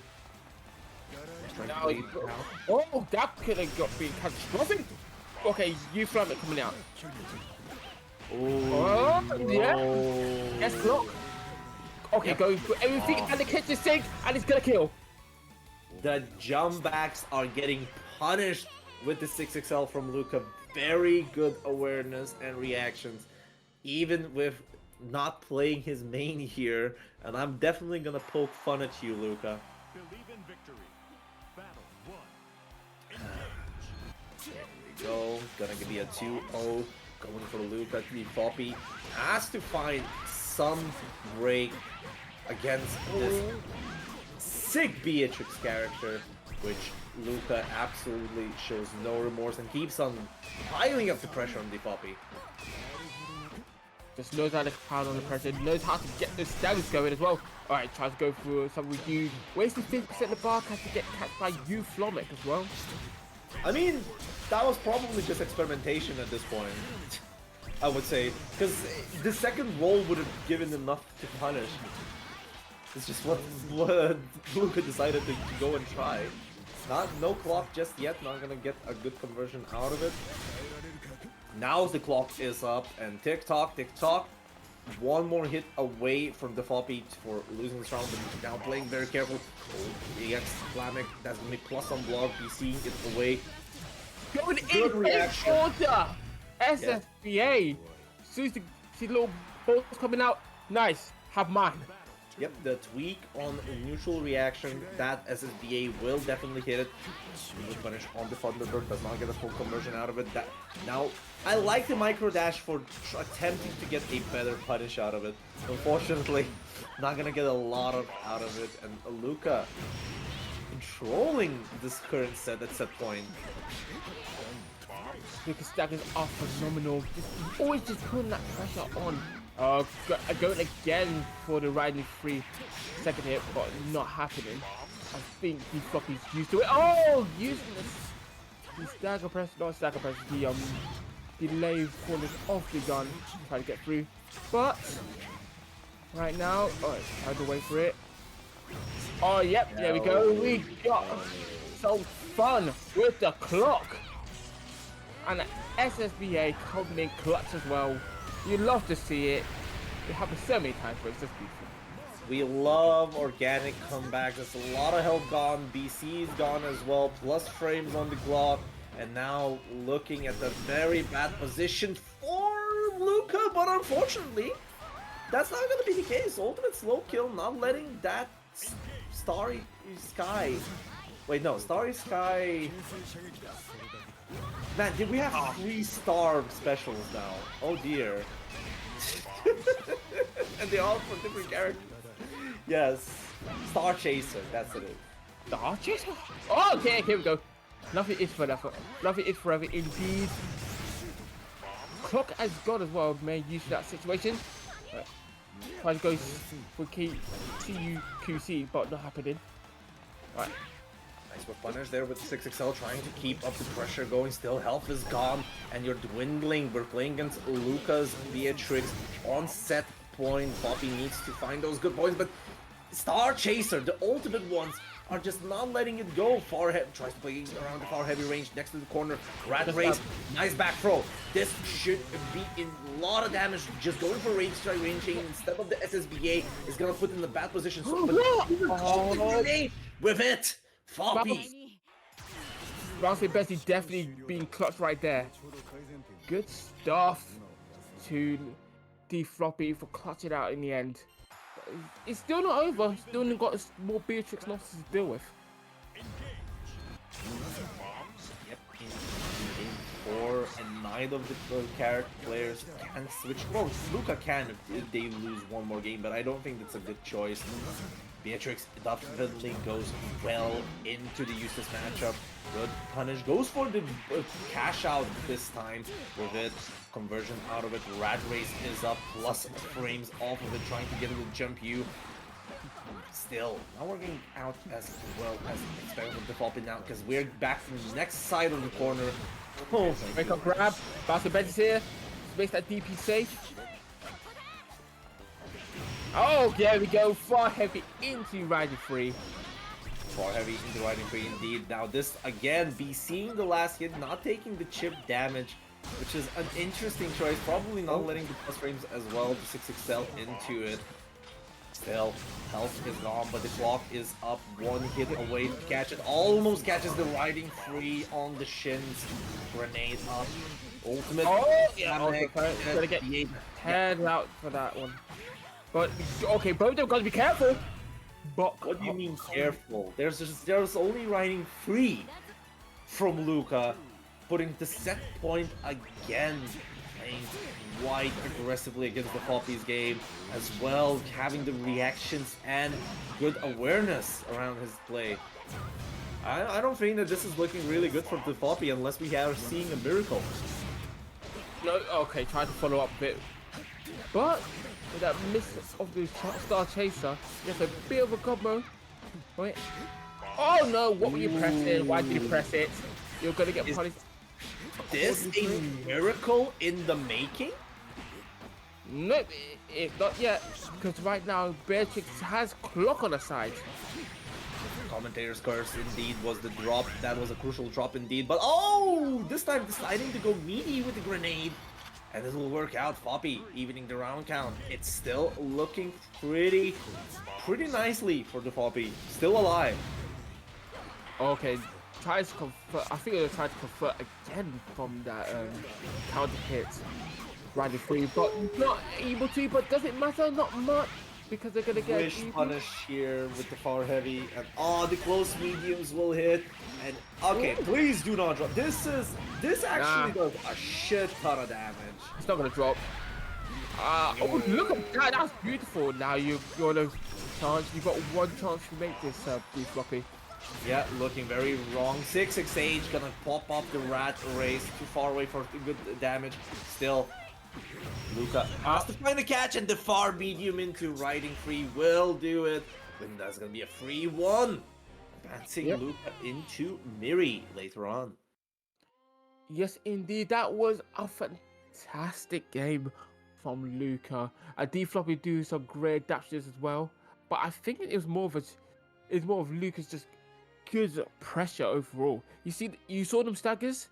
You saw them staggers. You saw them tweaks. I'll say that. Staggers? What stag? What did you There were no staggers! You said there was stagger pressure in the game. I can't even get the fog. You said there was stagger pressure in the game. I got video evidence of you saying that. And what I was got to say, I'm not going down with our fight. In this case, I'm right. Anyway, we got to move on to our next game. Good stuff to both of those players. But I gotta admit, I did love that Beatrix. Absolutely beautiful. Alrighty, so we're gonna be going into Die versus Default. So I kind of wondered. Die says that Narm does okay in this matchup. I wonder. We're gonna be looking at Default on Narmaya Extradois coming in, playing against ourselves of Die, the fairy gamer himself. Actually been near playing before, but after deciding, I think it was most, yeah, see, good Vitsy, by the way. After looking at how other players playing, he saw some similarities to his own, and after that looked at have to play more fairy, and it's been working so well. And now we're looking at that quite a doozy of a game into throw. GG Die. Very nice play. Battle 2. Engage. Die just keep the default at mid-range, able to bully them with a whip. For the chip damage, gonna go try to flip, but Die has been very liberal when using the DC. Has been shown in multiple games as well as in Desilee's game as well, and I think it's quite nicely when it comes to playing against such players as Default, who thrives on being in your face constantly. But now it's a question if Default has a good way of playing around the zoning that Fairy can do. Okay, gets grabbed. Now they got the chance to die. Oh, okay. Hello there, Default. That man's ready. Oh, gets grabbed now. But can't. Hero BP. Another throw. Goes for a third throw situation and goes for the ultimate moonflip to bait it out. Default evening the round kill. That looked very bad for Default. That was just clutching it out of that thing. I think it's the chances. If I get in, you are dead. That's all that round just shouted. Alright, GG comes from the floor. Activated GG. Gonna catch a good 6XL out of it. Die. Good damage. GG is up and not having a good answer to that. GG. Default trying to bait an anti-air. Gets hide as well from anti-air into GG setup. SBA is up. That's going to be a lot of damage, leaving 1 BP as well. And every future interaction is now very dangerous. Still, gonna go for the ultimate Setsuna, finding that good mark in, killing the... That's a very dangerous way of trying to kill the GG, but control has been shown and die 1 match up. 1-0. Believe in victory. Battle 1. Engage. Okay. Oh, try to start something, but not starting anything. Alright, tries to go for the flip, not happening. GG's in the way, and GG is dead. Help, Barry, just do it. Actually, okay, you coming out. Very You have to dangerous. grab? The ultimate parry DP was quite risky, could have been, because it has a lot more startup and it was not triggered by it, but did not really get a lot of advantage out of it, putting himself again into the corner against Dai. The conversion rate uses the last, tries to get the counter hit, but it was just too far away.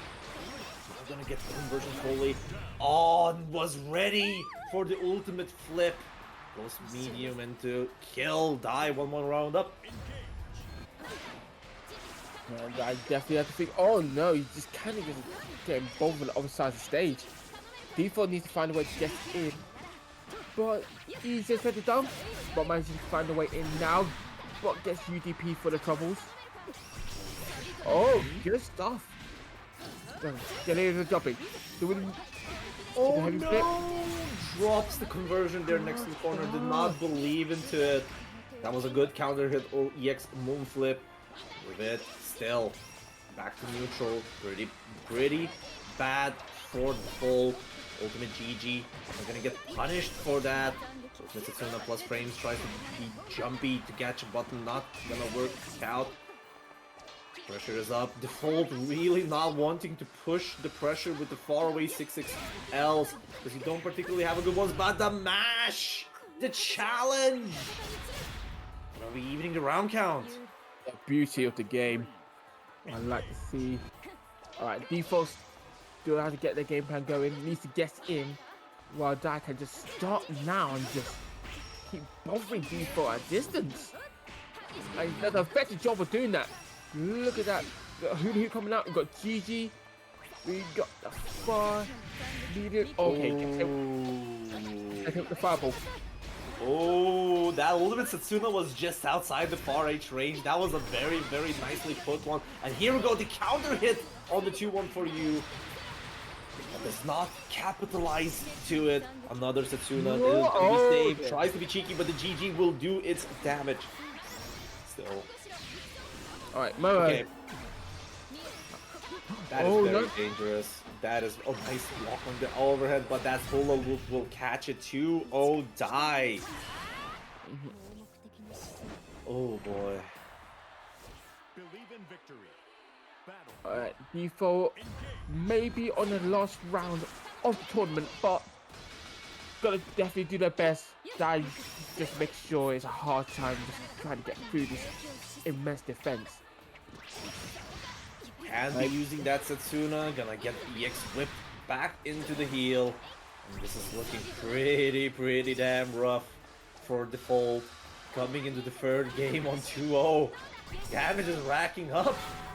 Oh no, and the damage is racking up even more. Look at that damage with that counter hit. Oh, goes for the huge DP. Get off me, Ferry. Fun fact, the cross-up of that is fake. Oh no. Oh dear. Gets Pretzel approaching. And it is set point for Dai. Let's see what Default can conjure up. Just kind of getting powered by these zoners.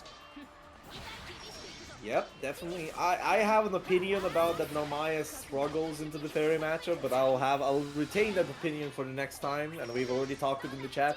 But other than that, Default trying to find good positions, Dai using the ultimate DP to return it back. This time ready as well, aware of the GG, firing it away, good damage, and putting him in such a jailing position. Tries to throw bait with the jump view, playing it safe. BC is out. No more EX flip for this coming 8 seconds. The chip is rocking. The health advantage, the GG will do it. And the 2M. with it. Die 3-0 eliminates Default. Only be one winner, and for this one, Default was not successful. Good stuff to die for just playing that so solidly, though. Mhm.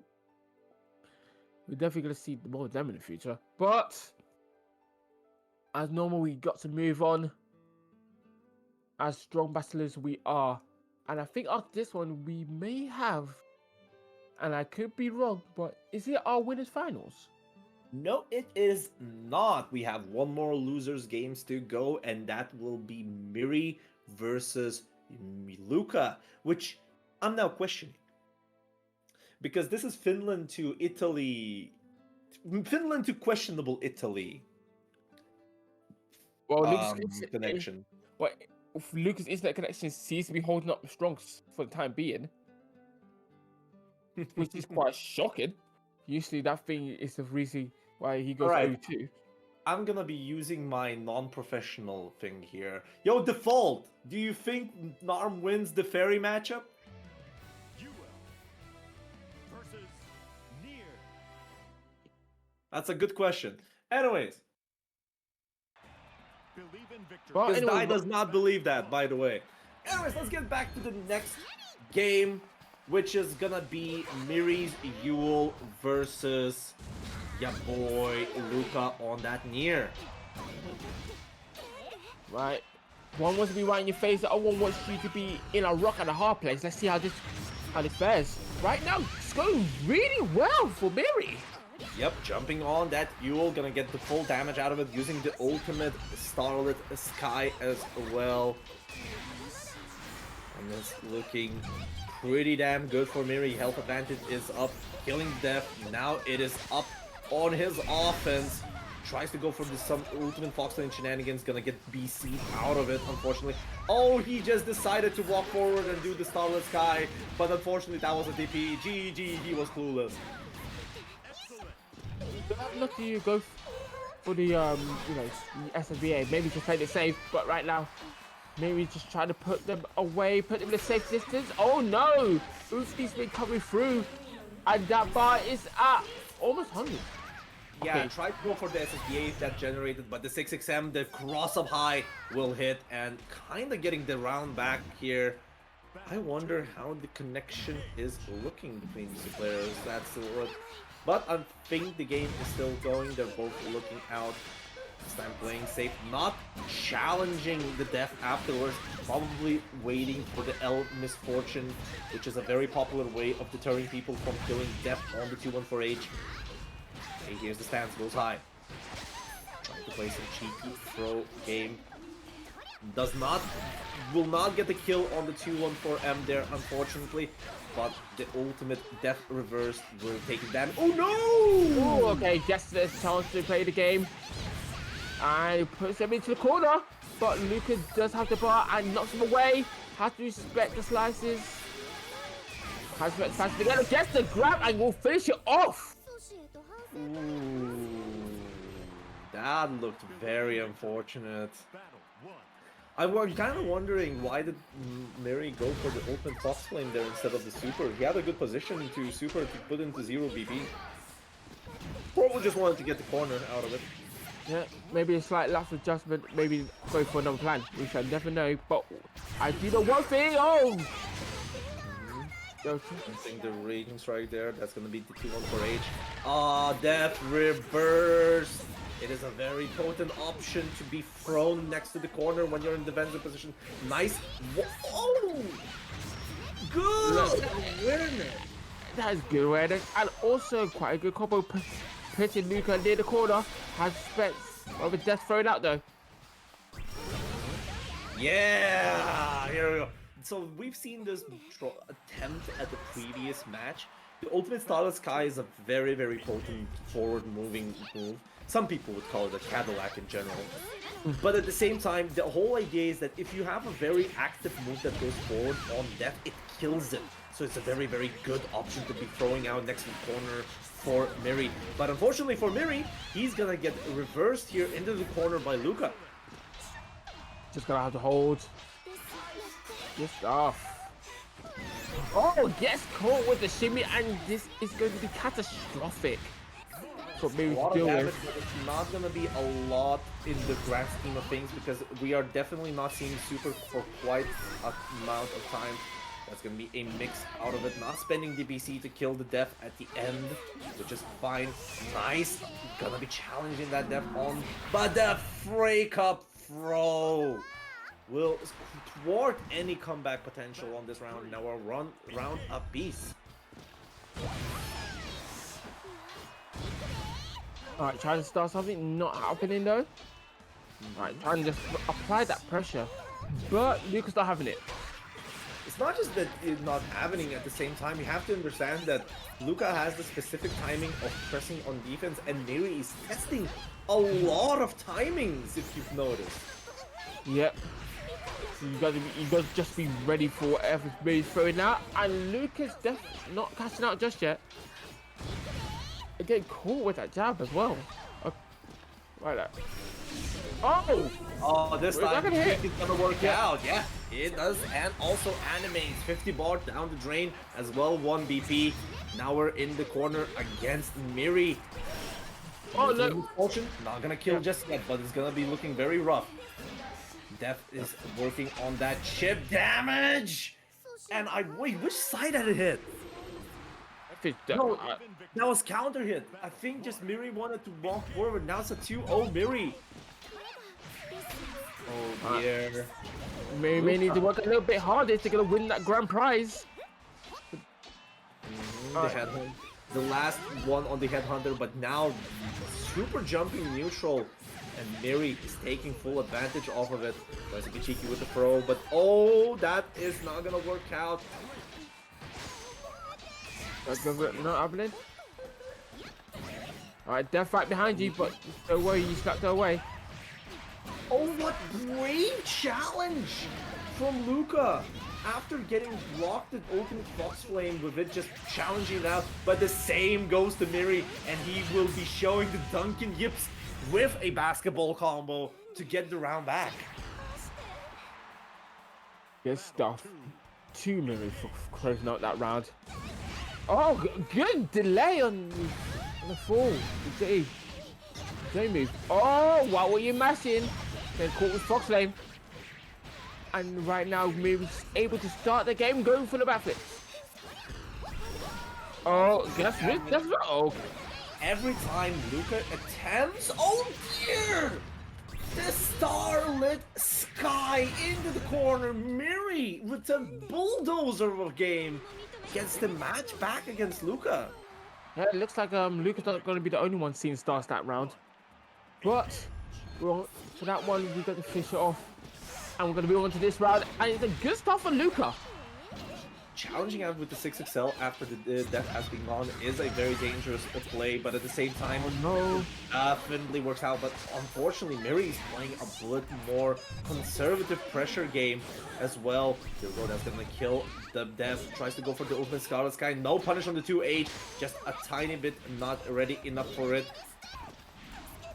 You're just trying to jump around, ring around the roses. Here are the funny places that's gonna be not punishable. It's -4. 2M catches it go. 1 BP still. Not gonna go for the super, just for a side switch corner combo. Tries to be cheeky with the stance out of it. Look at the delayed options that Miri is trying to catch on Luca. Both they just try to dance around each other. Luca kind of just playing this carefully. Nobody getting them with any combos, but is going to get them with the tweak. Siegfried will be proud. Oh, What's about Lizard though? Tries. Oh no! Oh no, she must have had a little bit more health than expected.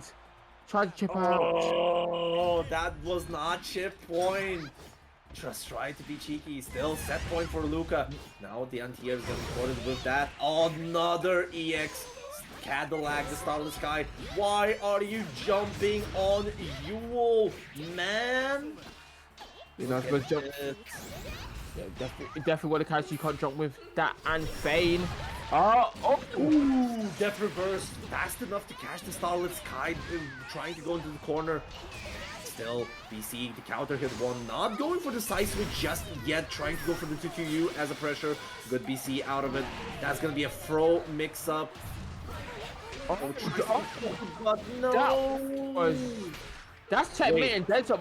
Okay, can't believe it coming out close. Not yet, not yet. Depth's gone. There's still tries to be cheeky with the 6-6M as a kill. Last BP, but 2M. Legs being checked. Luca 3-1 over Miri. Yeah, the Euro Dream is dead. The bounty is still on, but still, good stuff to Miri. We won the closest. So when is he gonna bump up the Headhunter price? Which I never know. So I'm just gonna say, now how much is the bounty now? 55. We're gonna make it 60? I mean, yeah. No, make it 69, just for funny. No. No, he's not doing that. Well, his next one's gonna be Dunkin'Yips 69. Okay, you may have a point. Hey! This guy is trying to pull out as much as possible out of this, but unfortunately, we are already established our top 4 for our Dunkin'Yips 68, which we're going to be starting to check out our winners, finals, our 2 players that have been waiting for their match. Desily on Metera versus Pole Robot on Grimnir. Alright, we're going with the intros and the cutscenes.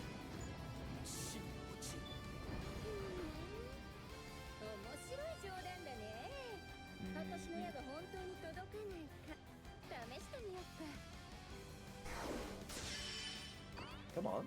Are you letting them roll?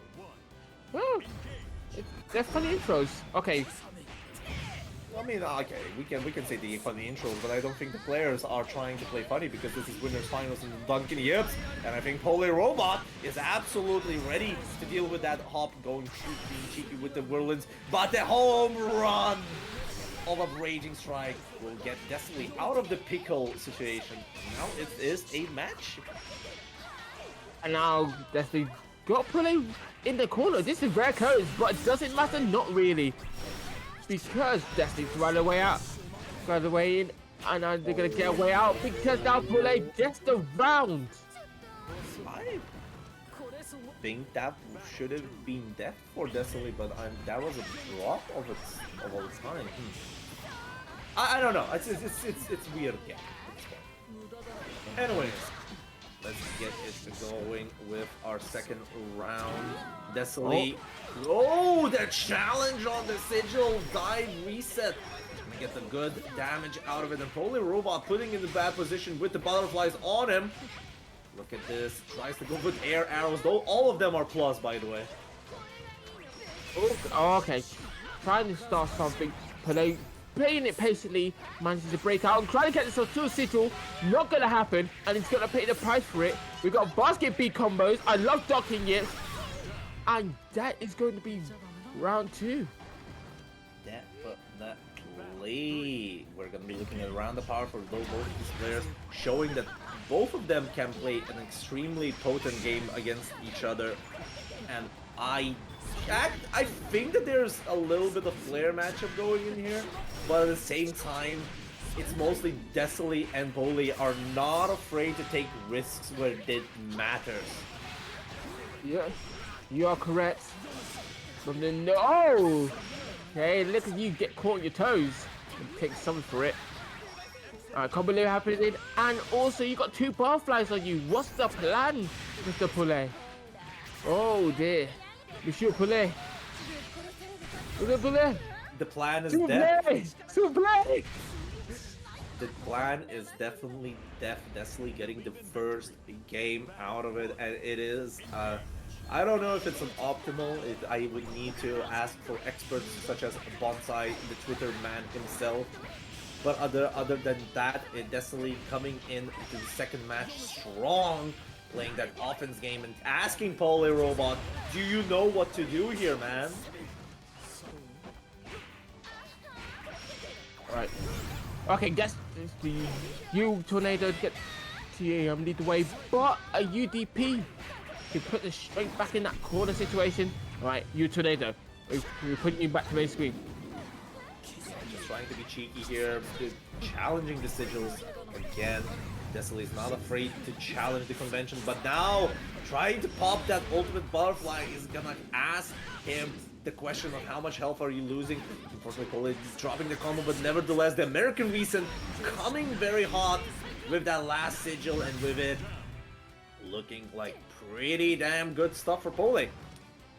But like, kind of running that round. Really only needs like 1 or 2 chances in the corner, and that's your round. And it's up to you to make sure he doesn't get those opportunities. Oh, good use of the arrow. Get the bar flags out as well. Stars. Stay indefinitely. Oh, no. Oh, what was that? Oh, that was 2L as a fuzzy mash option. It was just with punished by Pole. Off-screen mix-ups go high, knows that, but unfortunately just presses out of the position of the last sigil. With it, it is gonna rack up quite a bit of damage. LinkedIn Super, that's death. Yeah, that will tear you apart. Just like a tornado in Texas. 1-2-1. Looking pretty solid here for Pole Robot. Kind of stabilizing himself after that first match. With it, getting into our next game where Desley is still... What? What? Wait, what? Well, That far right clashed with the 2U. Just saying. yeah. Man, this 2U sucks ass. Okay, now we'll wait. Okay, tries to add there, but he's going to pay the price accordingly. Gonna set up the situation. Oh no, we're gonna cash out. Yep, cashing out indeed. Not really needing to sigil. Just getting... The thing is, I like the idea from Pole, because getting enough damage against Metera and playing the health advantage game can work out in the later times. And as well, when you are Grimnir himself, getting that chip damage shouldn't be as hard. And look at that, 55 seconds. He can chill for quite a bit. He just needs one more hit. One more good hit. And right now, Barfly's there, so you gotta respect that thing. Alright, you Barfly, and never mind, the U Tornado just hits it harder. Just ask a question of whatever you're gonna act something on neutral, there's gonna be ultimate tornado. So yeah, Pole Robot, 1 game up, tries to be cheeky with the sigils, this time baiting the 1H from Desolate, not gonna get a good punish, but still, advantage is racking up, plus frames, does not get the equip, and the punish on the throw. Man, Desolate is pressing so many protects here. Dude, I would be scared as well if I was getting too late. Oh, tries to go for the U Spiral Arrow, not happening. Alright, tries to confirm for the Barfly. Again, on a successful, but Desley's got where he wants it to be, which is that corner. Now, you know, earlier on you said the 2 characters to be aware of about Optimal's was Metera and Eustace. And I think, oh, never mind, I'm going to have to shut up. Speaking of Optimals! Because it's now Pule's turn, and I think this is going to do damage and then some, as this is going to hurt. 2 breakouts is down, and this is going to blow you up. Hold on, this is death! Speaking about Optimals, 2-1! Goodness gracious. Desley made 1 mistake, and that's all it took for Pule to take the advantage, take the chance, and just destroy them accordingly. Now, Desley has been always getting those first good offensive positions against Pole Robot, but now the tables have turned. After that first game, he's the one that's controlling the speed. Here we go, what's the mix? And try to be cheeky. Another option thrown out there by Desley to catch those sigil games. Super, I don't know about that. They trade around their places so well, I think. Okay, now look at that. I've only got half a bar left. Okay, right now, just going straight for the money. Cashing out. But a bit of health on play, and let's give them a chance. But they were ready. No, Pole Robot tried to find a moment of cancel to challenge with the SSDA, but unfortunately did not find a good position and was tweaking to nothing. Oh dear. Oh, Jesus Christ. I was about to say that the 2H on the flip was on the hop was great, but at the same time we're just trading 2H counter hits, and neither of the players are really taking advantage of it. But at the same time, Destiny taking advantage of the second opening, maximum damage, almost dropping that last hit. Probably could have been a lot more damage than we see. Great fall to keep up the momentum and the pressure on Pole next to the corner. Tries to preemptively roll to not let the arrows to take any damage to you as a challenge, and it will not catch the air arrow, which also gives a combo out of it. 2-2. We're going game 5. Alright, game 5 is all to play for. Winner gets a bit of a cushy feeling in grand finals, while loser has to deal with whoever's left down there and whoever survives. And Desmond started this off really strong, really wants to be in that winning position. Was that cushy 1 game gap. Oh, but It stay there, and now Pole finds a good position and moment to use them as well, pulling out the super for maximum damage. Now good on him, and by the way, even if the game is gonna go with what he has, and never mind, he just baits the throw with the last sigil there, which will result in the kill. Set point Pole Robot. I was gonna say he burned that super so early just for the max damage, because even if he was getting deceived there, he would have gotten enough for more effective use of it. But still, Destiny not losing hope and starting to play against him, controlling around those sigils as much as possible. alright, managed to finish. Okay, good. Oh, weird mix, but it's working. Alright, Desmond uses that DP arrow to get out of that situation. Ultimate Great Fall will change the momentum, but oh dear, Yeah, now for how long? For how long? That's my question. Wait. Nah, that could be curtains. If that means that it's 100%, yeah, it's dead. Nope. Yeah, we are not generating enough to get the 100% beater, but nevertheless, Polar Robot with a 3-2 over Destiny, gonna be sitting comfortably on that winner side of the grand finals, sending Destiny into waiting for his match, which will be the next match, Luca versus Dai. Ooh, wow. Well, this is definitely going to be a battle. Okay, again, what word would Luca be using there? That's the big question. Because, again, about the sodas, last time they went Beatrix, but I think could be sticking with Nia. And I don't think Ty's secondary is gonna work with Ficala versus Beatrix. I'm not sure about picking Nier into the Fairy matchup here. Mostly because you have to remember, anything that is very long range and active does kill death effectively, which we are, as I said, we are not seeing here. I was gonna say that. I was like, well, you don't worry about that. We're gonna see Beatrix. Beatrix into Dai, which Beatrix is quite a potent zoner killer. And with it, Luca showed that they can actually control this character quite splendidly against zoners. As the question if Dai is ready to deal with it. Believe in victory. Now let's see what they have to do with it. Because I know I faced Dai a few times, and they're very usually find a way to stomp away my pressure.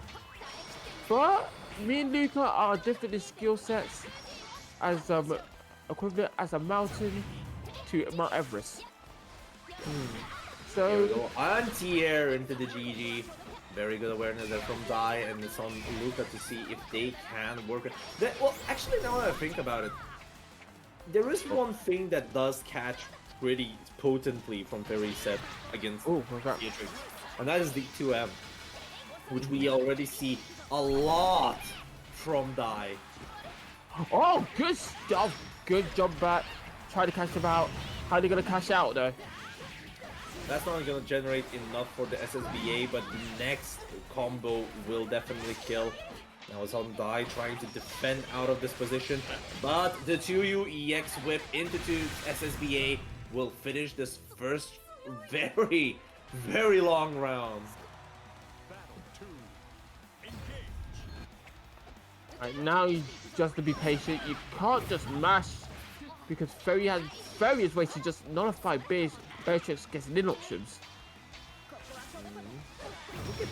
The far light catching the riding free is doing splendid work for Dai. Look at him. He's literally just zoning it out, and Luca is attempting. He can't really use a lot of riding free, but at the same time, I haven't seen a lot of Thunderbirds from Luca to challenge the notion how does the fairy want to play around it. But the challenge is gonna come here with the throw bait as a jump and it evening the round health count. Wait, hold up. No, we're gonna go with classics. Yep. Mr. Beatrix guy. This does the skill. Oh, definitely. That's optimal.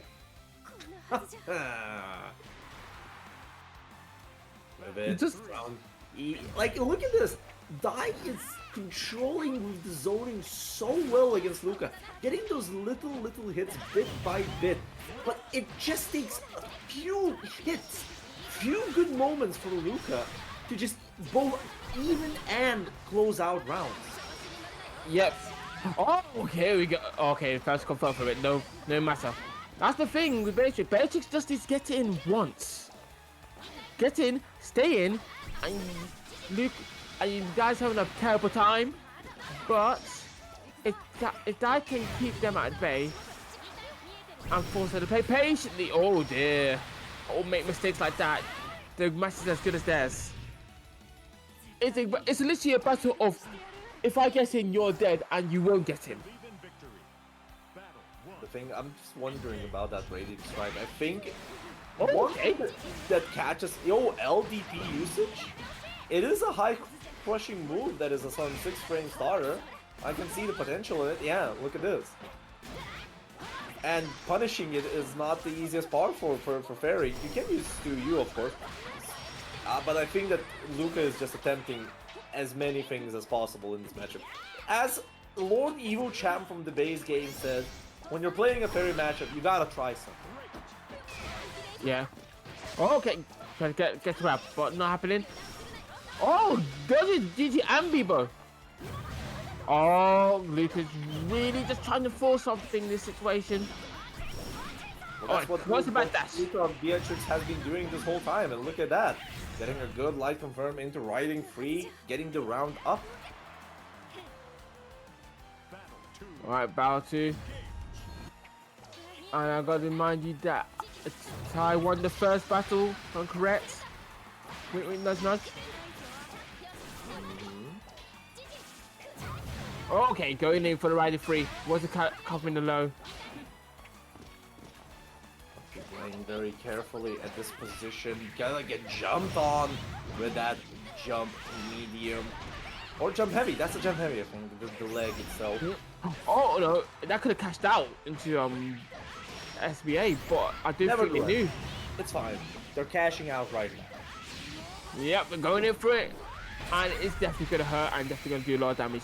Alright, 5 U. There we go. We love to see it. Nothing is forever, just like your health bar. Now we're gonna be seeing a 1-1 because Dai won the last one, and our production man is figured to give Luca 1 up. Wink, wink, nudge, nudge. I'll put to man, it's not sleep on the wall because that would be ridiculous. Oh, yeah. Going in for the 5U. We love getting free clock. Oh, going in for it. And no, does it too early. Gonna waste that bar and gonna get blown up for the topples. That's not early. That is combo limit. Just not very aware that the Thunderbird does change the combos to get the maximum damage out of it because it launches very early, and with it, it is a chance for Dai to get this round back after being crucially put in very bad positions. Just on the way. Oh, look, that position can be gone already as the clock strikes. Beatrix is able to take advantage. It's unfortunate, but it is way. Oh, yeah, use the the light DP to just nullify Dai's pressure. Okay, Star Chaser is still up there, jumping around the GG. That's gonna be EX Whip just to get some damage. 6-6H for the change of the sides. Gonna go for the low to high, basically mixing up Luca. Get the good damage out of it. No GG just to get the cancel out of it because that was an EX version to be thrown. It's damage done, but hey, you're playing as Beatrix. You need a lot more health advantage for it to matter. Alright, hold. Oh no, gets caught, but it doesn't matter. Second beat. Oh no! Ooh. Nah, 1, 2. Okay, he's riding freeze. It's too early. Now it's just one more chance on the die side because of one mistake, they will die. There's no if box coconuts. One big mistake, that Delta clock is coming in. Clock is definitely coming in, but it's more important on the fact that there is no BP. Two opportunities. But the reaction SSBA will clip it, and the fairy health on 0 BP will not save die. And that's gonna be a 2-1 going to Luca. Well, this Beatrix is quite effective. Okay, goes for the medium binding free. Oh, okay, catching die.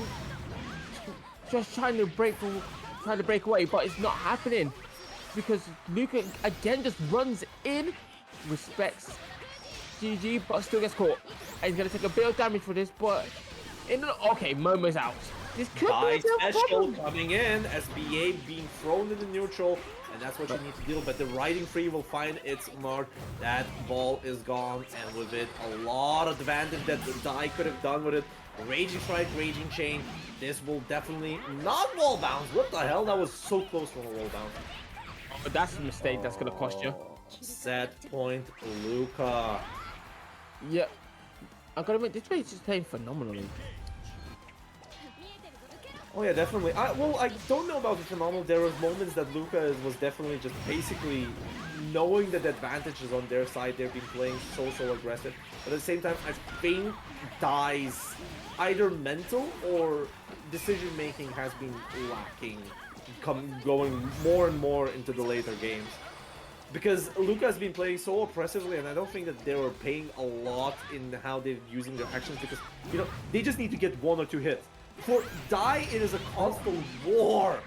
A constant war on his mental to keep Beatrix away. And I think this chipping away is looking very rough, because now you have to guess. One more strike throw, but the 6XM catches its mark. Luca, 3-1. Yeah, 3-1. It's very good to see another Beatrix coming up. And Lucas Beatrix is quite effective, especially against these zoners.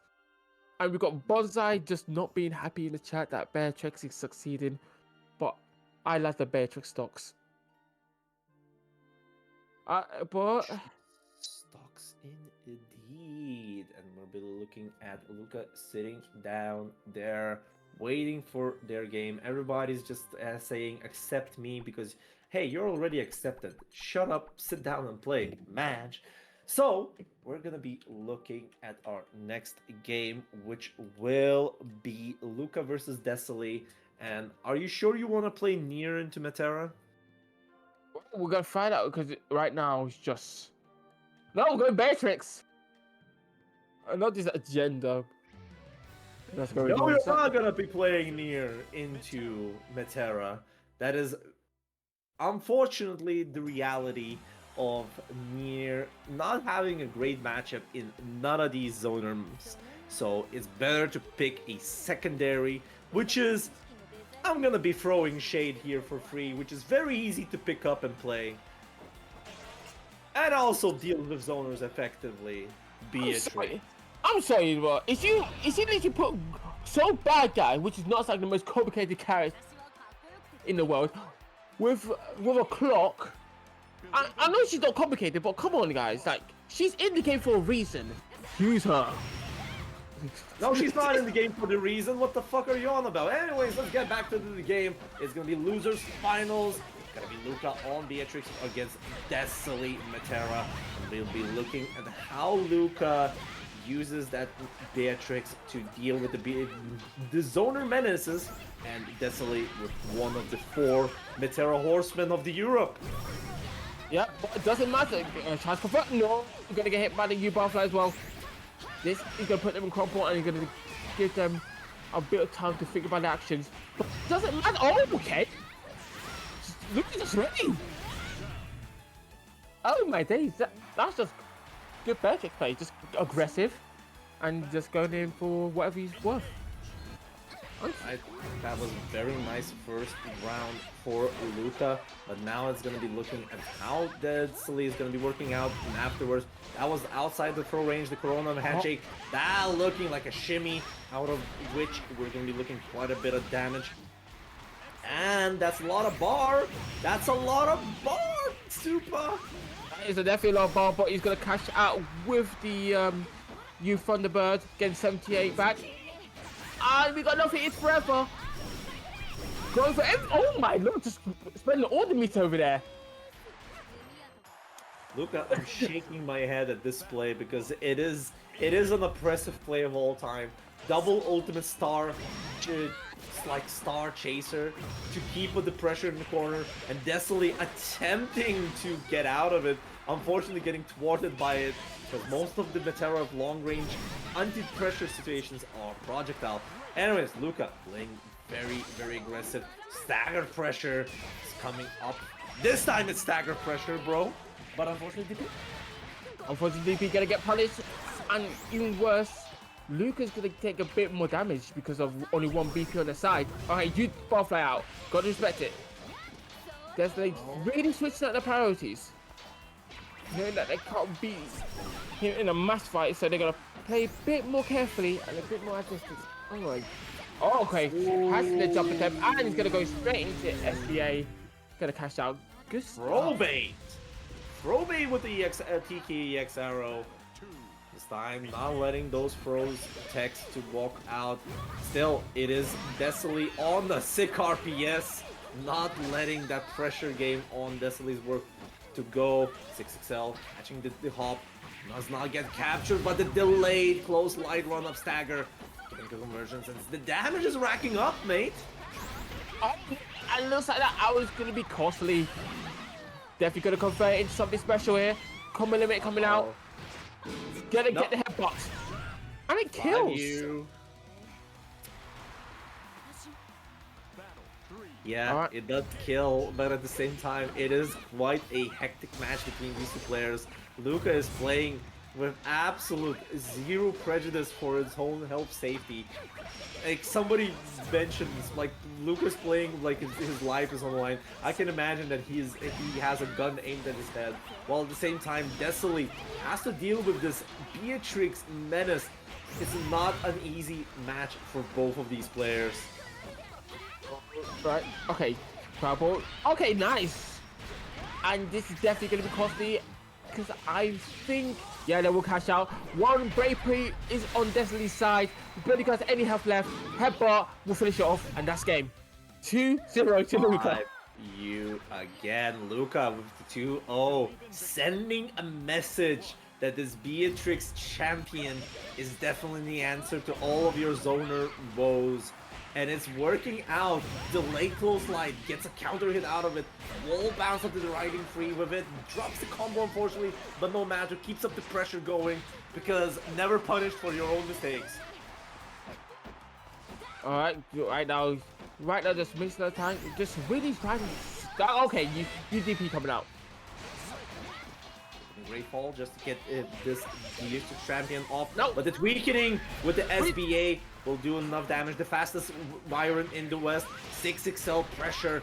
Gonna get a good cash out. Raging strike. Look at this damage. Set point, Luca. That boy's knocking on the door.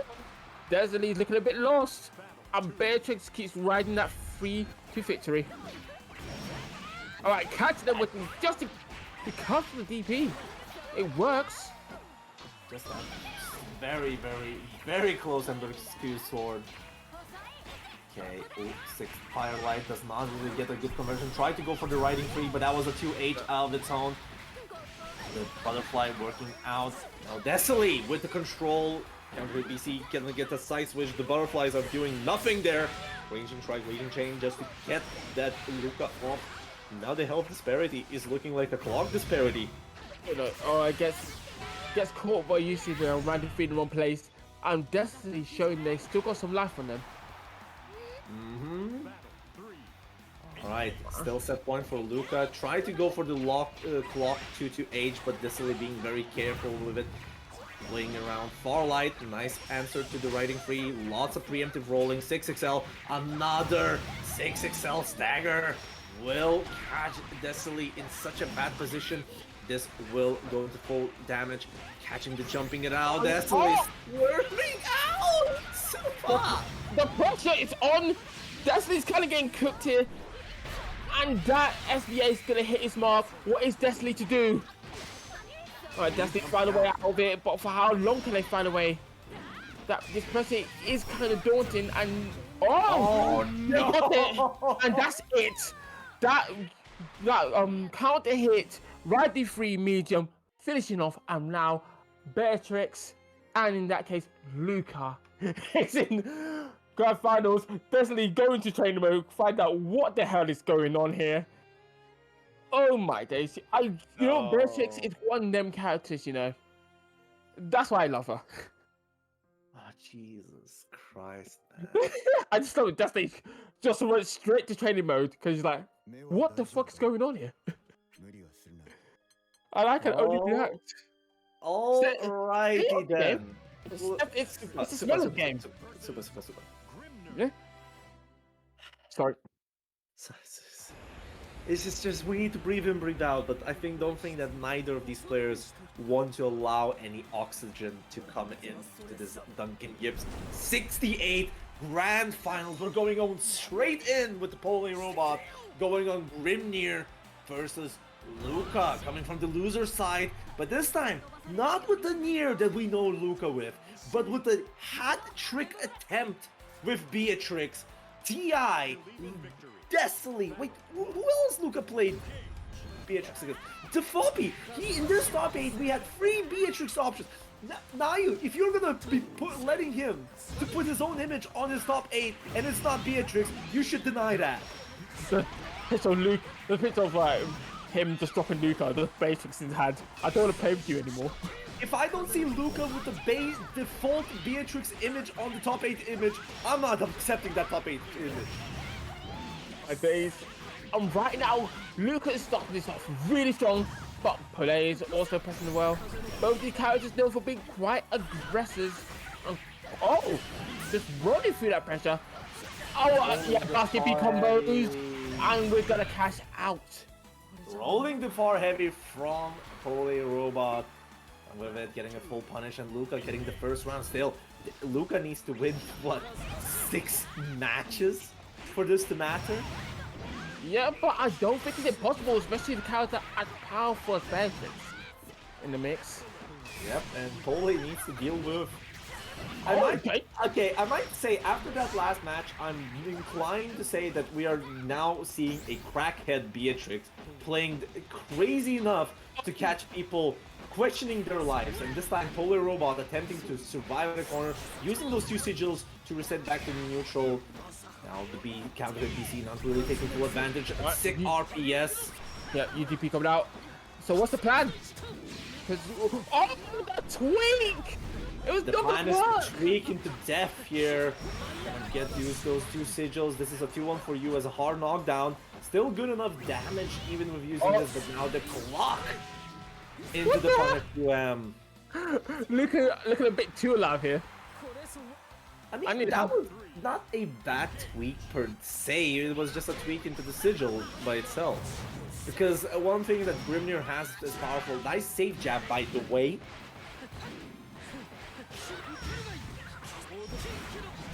Gonna get safe jab in depth. Like, look at this. That was just out of safe jab. Oh! He was ready, but no conversion of it. Alright. Luca!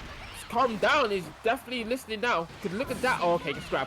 And now it's a one good hit, and that's all you need. None of these plays were in the Bible, you two. Whoa. This is amazing. Just coming in with all the damage and all the advantages here. Luca taking this out quite convincingly. Oh my days. Aim was just in their hands like, what's going on? I'm just losing my shit because it's hilarious. It definitely is hilarious because both of these players have decided to play quite a very heavy slugfest game, and mostly dictated by Luca's Beatrix. Luca is playing such an aggressive play and not really showing quarter against anybody, getting maximum damage out of a lot of conversion as well, not showing any remorse in how they dictate their aggressive plan. It's mostly on the defenders that it needs to thwart Luca's gameplay. Yeah, I don't envy this. I'm just saying, the only damage Beatrice took in that last game was the damage that she did herself with the Nothing Is Forever. That's hilarious. Alright. Okay, cool. Pule catching us. Whoever's in the UDP doesn't care about your advantage. The mash from Pole Robots absolutely kind of evening the count that both of these players are playing crazy. Clock is up, trying to catch that one moment, but mashing out of the block BC, the -2. Man, Luca tried to be some cheeky on that -2, not taking the turn, but just going for the stagger. Pole Robot evening the round count. It gets caught. 2 catches. Alright, DP, we don't have enough. We have enough of this. Now Luke's gonna play kind of carefully. But man, push him to corner. Alright, get that BT out there. But Pule is down a break counter. 2 break counters, which means chaos could happen as soon as he gets hit. 2 break points are down, but no super intact. That's still gonna be quite a bit of damage, even without the super, leaving it very close. Stagger pressure is coming up. Red text out. 0 BP. 1 hit away, and that's the hit right there. We're gonna go into some Dunkin'Yips action. No Dunkin'Yips, just an auto combo into Ultimate Ember's Q Sword to finish it up 2-0 Luca. I wonder how many people know the actual rule of the reset, that the reset is a new match. That means if Luca wins this one more match, they can switch into near, even on the winning side. Yeah. But I doubt they will. This Beatrix is making money doing bank. Alright, now this one problem starts to rise. Pule Roberts got sigils in the corner. You gotta respect whatever he throws. Oh. I ain't gonna get high enough for damage here. And we're looking at strike throw. Pole Robot is playing on that perfect, but the clock is ticking. I'm gonna get enough to get into SSBA. That's gonna be another good hit out of it. Clocks in the SSBA. Unfortunately, the Raging Strike did not go off, so that means we're not looking at the 0 BP just yet. But that's a good enough damage, and if Luca just comes back out of this, oh my days. That's good. This is absolutely destructive. And I think it's gonna kill us. Oh my days. That killed. Oh dear, that's a comeback. We love organic comebacks here. That's gonna be a reset point. Luca all getting a way out of that perfect almost situation against Pole. Pole kind of stuck in the disadvantage. Got them in disadvantage, but never mind. Luca breaks out as usual. Oh, okay, they're gonna convert from this. That is such a risk that Luca took, but it worked out. GTH gonna be Pule getting some good damage. Just needs one good hit. Goes up. Good hit. I don't think that's okay. No. I'm speaking. No. I'm speaking out. What do you mean? He just flew over the projectile. What do you mean? He just. Bless Beatrix! Bless her! We love her! We want more of this! Thank you! Fuka, you decided a good character for us that I want to play. This is great! I love Beatrix! Let's go! Tornadoes, I don't give a shit! Jump over! I love Beatrix, I'm not scared to say it. My God. We're going into a 3-0 for Luca, resetting the grand finals. My God, this grand final is definitely something. I think Lucas' overall presence is just being a good player overall, on top of Beatrix just being a absolute ape. It's just helping them get through. This is absolutely a battle to remember. In Dunkin'Yips 68 grand final reset, Pule's thinking about what's going on, and Lucas just having the time of their life.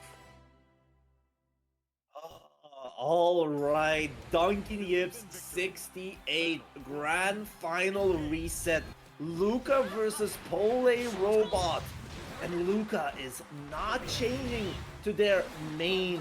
They're gonna keep up with this Beatrix champion just to send a message to all of us. And it's on Pole Robot to stop this message from being true. Give it up for these two players. Come on, let's go. Oh, this is looking really good. Oh, okay, now this is where problems start to rise. Oh yeah, catching out. I don't think he's gonna kill. Oh, nice. You play this character. Yes, but you know, so I don't know every combo string in the world. I'll explain the second what it stands for in a second. One round up for Luca, and Luca is not stopping on that aggression. Pole Robot just wants some breathing ground. That's why we've been taking that small break. It's gonna be a nice 236H conversion out of it. Gonna get the wall bounce as well from the ultimate, the Death Right. How is like Death Right execution? Man, Premier's name's like really funny when you think about it. Oh God, that is absolutely what Luca does need. He's definitely gonna lose this round. Yeah. Definitely like a lot of damage, and now looking like a kill round apiece. Not now. We're on to our final round. But this one. Final round for the first match of Grand Finals reset, by the way. These players are not really taking any breaks between their plays. Alright. Gets clipped by trying to use Fireball, and it's going to be taken to the corner for the troubles.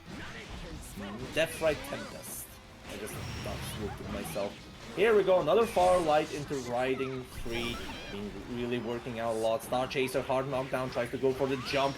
Shenanigans, Pole Robot jumping out himself, but that will make it as a crucial mistake for him, because that's a cash out into SBA. Look at that damage, 1 BP as well, tries to go for 5U, and Pole Robot absolutely not letting that to happen. Into SSBA we go.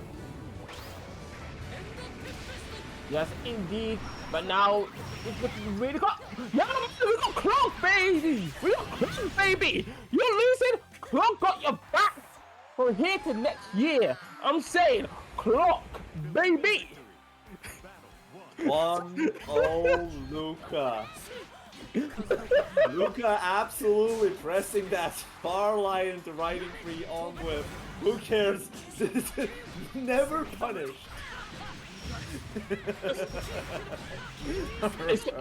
It's always time for Beatrix. That's what I'm gonna say. Always time for Beatrix. Another far light into EX riding free. This is such a defensive up. Going for LDP just as a cheeky, anti-fuzzy option, and this worked out, almost putting Pole in such a bad, peculiar position. Weaking on the cancels as well. Hard knockdown, and with it, looking at Luke. Super! This is going. There's so fast between these two players. It's just like Luca wants to get done with it. Oh no, I think he's gonna get done with it right now. He's gonna lose the rest. Very good attempt, but you know, mistakes happen. But no, don't worry, Luca's got a plan. Try to go for the jump light to catch any sigil shenanigans. Here we go, some stagger pressure, 6XL into close M as yourselves going into straight traps. For heavy, sigils are playing safely, just gonna BC it out, not dealing with those sigils in any way, shape, or capacity. Backdash gonna get caught into ult 2-1 for you.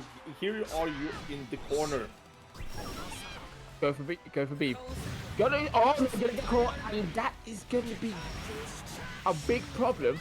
I don't think it's going to be enough to kill. No, Nope, get it's not. Just going under the sigil, and Pole Robot evening the match count by catching Pole Robot's attempts to keep the pressure going. Pull second round, really coming in close. Clutch. Right, David is keeping Luca at the perimeter. Not able to him to play his up close game. And it is working. They just take a ton of damage in this situation. Never mind, he's got a UDP. I don't want to mess with this situation either. Alright, now this is where problems start to arise. But you're right next to Sigils. Yeah, Sigils will get him out of the corner at the good position after the BC. To you, catching the riding free kick, hard knockdown, but now the hard kick knockdown BC will put Luca in such a good position. Not gonna kill this wall yet with the strike throw, but a combo will do it just fine. Another BC just to keep up the pressure, counter hit conversions and awareness. Luca getting the round up. Wow, that was really close. It's definitely the most riskiest of situations. You got 3 Sigils, 1 mistake, and neutral gets reset, and Luca managed to just keep that core and just keep going.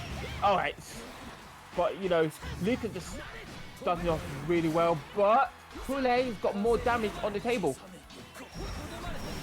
No, you can't fireball that. Your hitbox. I mean, that was an attempt. It was very close. Could have went through, but at the same time, I wonder how you should play around that after it duration was quite tall, I would say. No, literally, you can't actually fireball it because she goes forward when she fireballs, and that hits the tornado. Yeah. I was just wondering if the play would have been better if Luca waited out. Anyway, still, BP War is playing very rough. Another EX for the tornado. What a challenge. No problem just yet to get the kill in. 0 BP. Polar Robot going for 2-1 for you. That's -4. Safe on block. And you cannot save. And you cannot spodge it for the punish.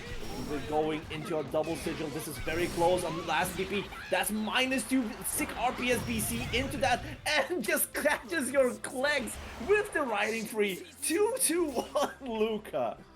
Luca's really just run this. Sick RPSing off of BC -2, by the way.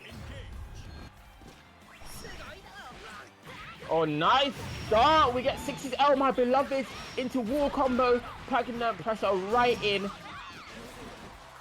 All right, now Luca's in a situation where they are quite successful. At 100%. It is 100%. It is gonna be a cash out. Look at the damage with it, leaving just one more strike throw away. Polo is, I would say, threatened to use the ultimate DP just to get out. 5U on that sigil will get him a side switch, but unfortunately not gonna be using enough. So sigil's in a very peculiar good position for him. 2-1 for you. Gonna get a hard knockdown into the corner. Still, this is very close for Poli just to die from a sneeze when it comes to Beatrix. Careful. All right, good stuff. Oh, going for the 6-6M and going for that far light just to finish it off. This is going to be set point for Luca for Beatrix. Set point? Tournament point on the Beatrix message from Luca, to be honest. It's just such a profound message to the whole community.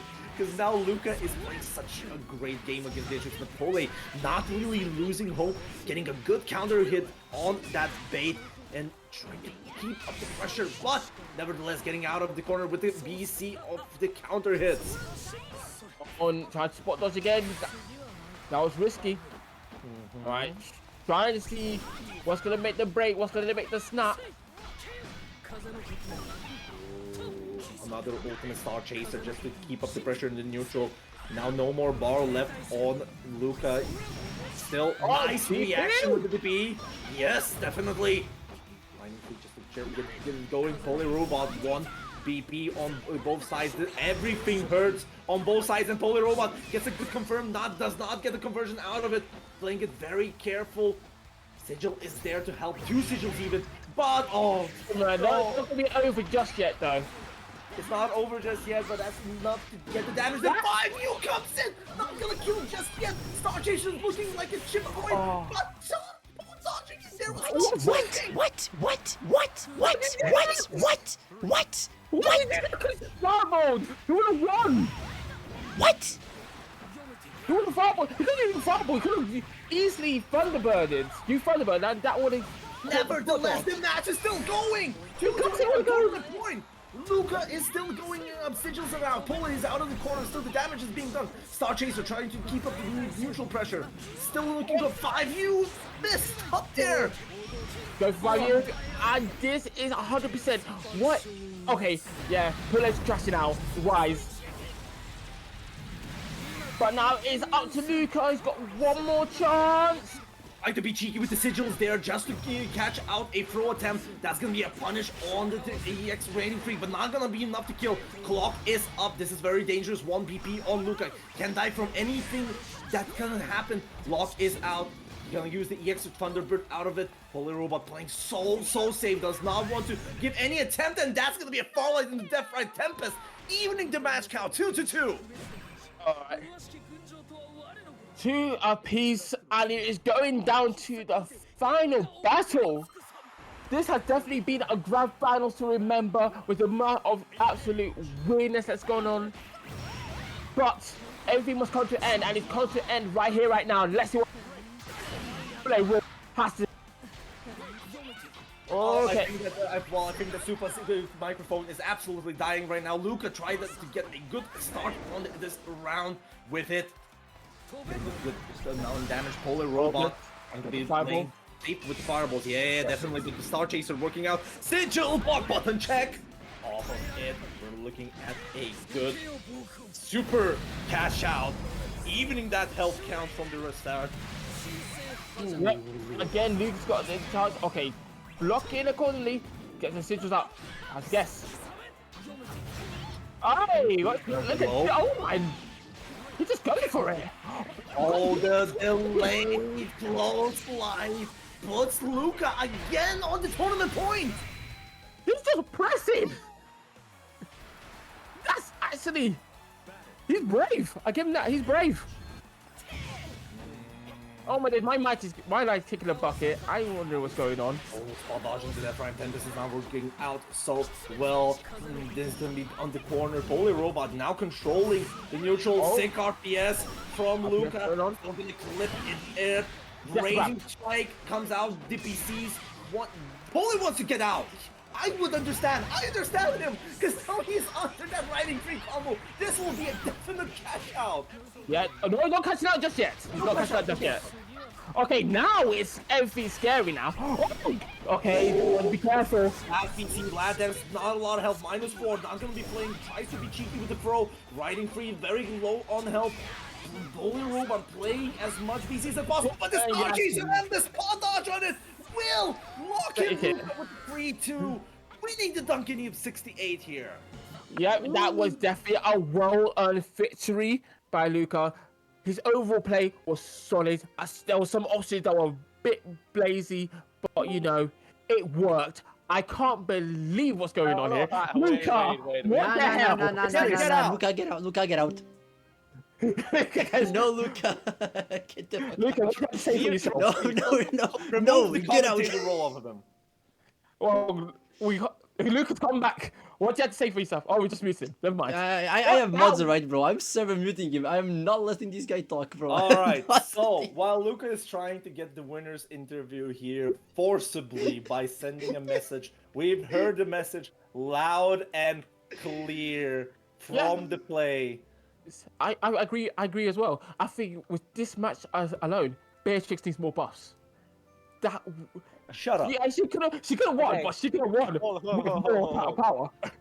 Okay, so first, I wanna say that this fucking character just sucks. I hate Beatrix. Get him out! No. Let us There's speak. a second statement. There's a second statement.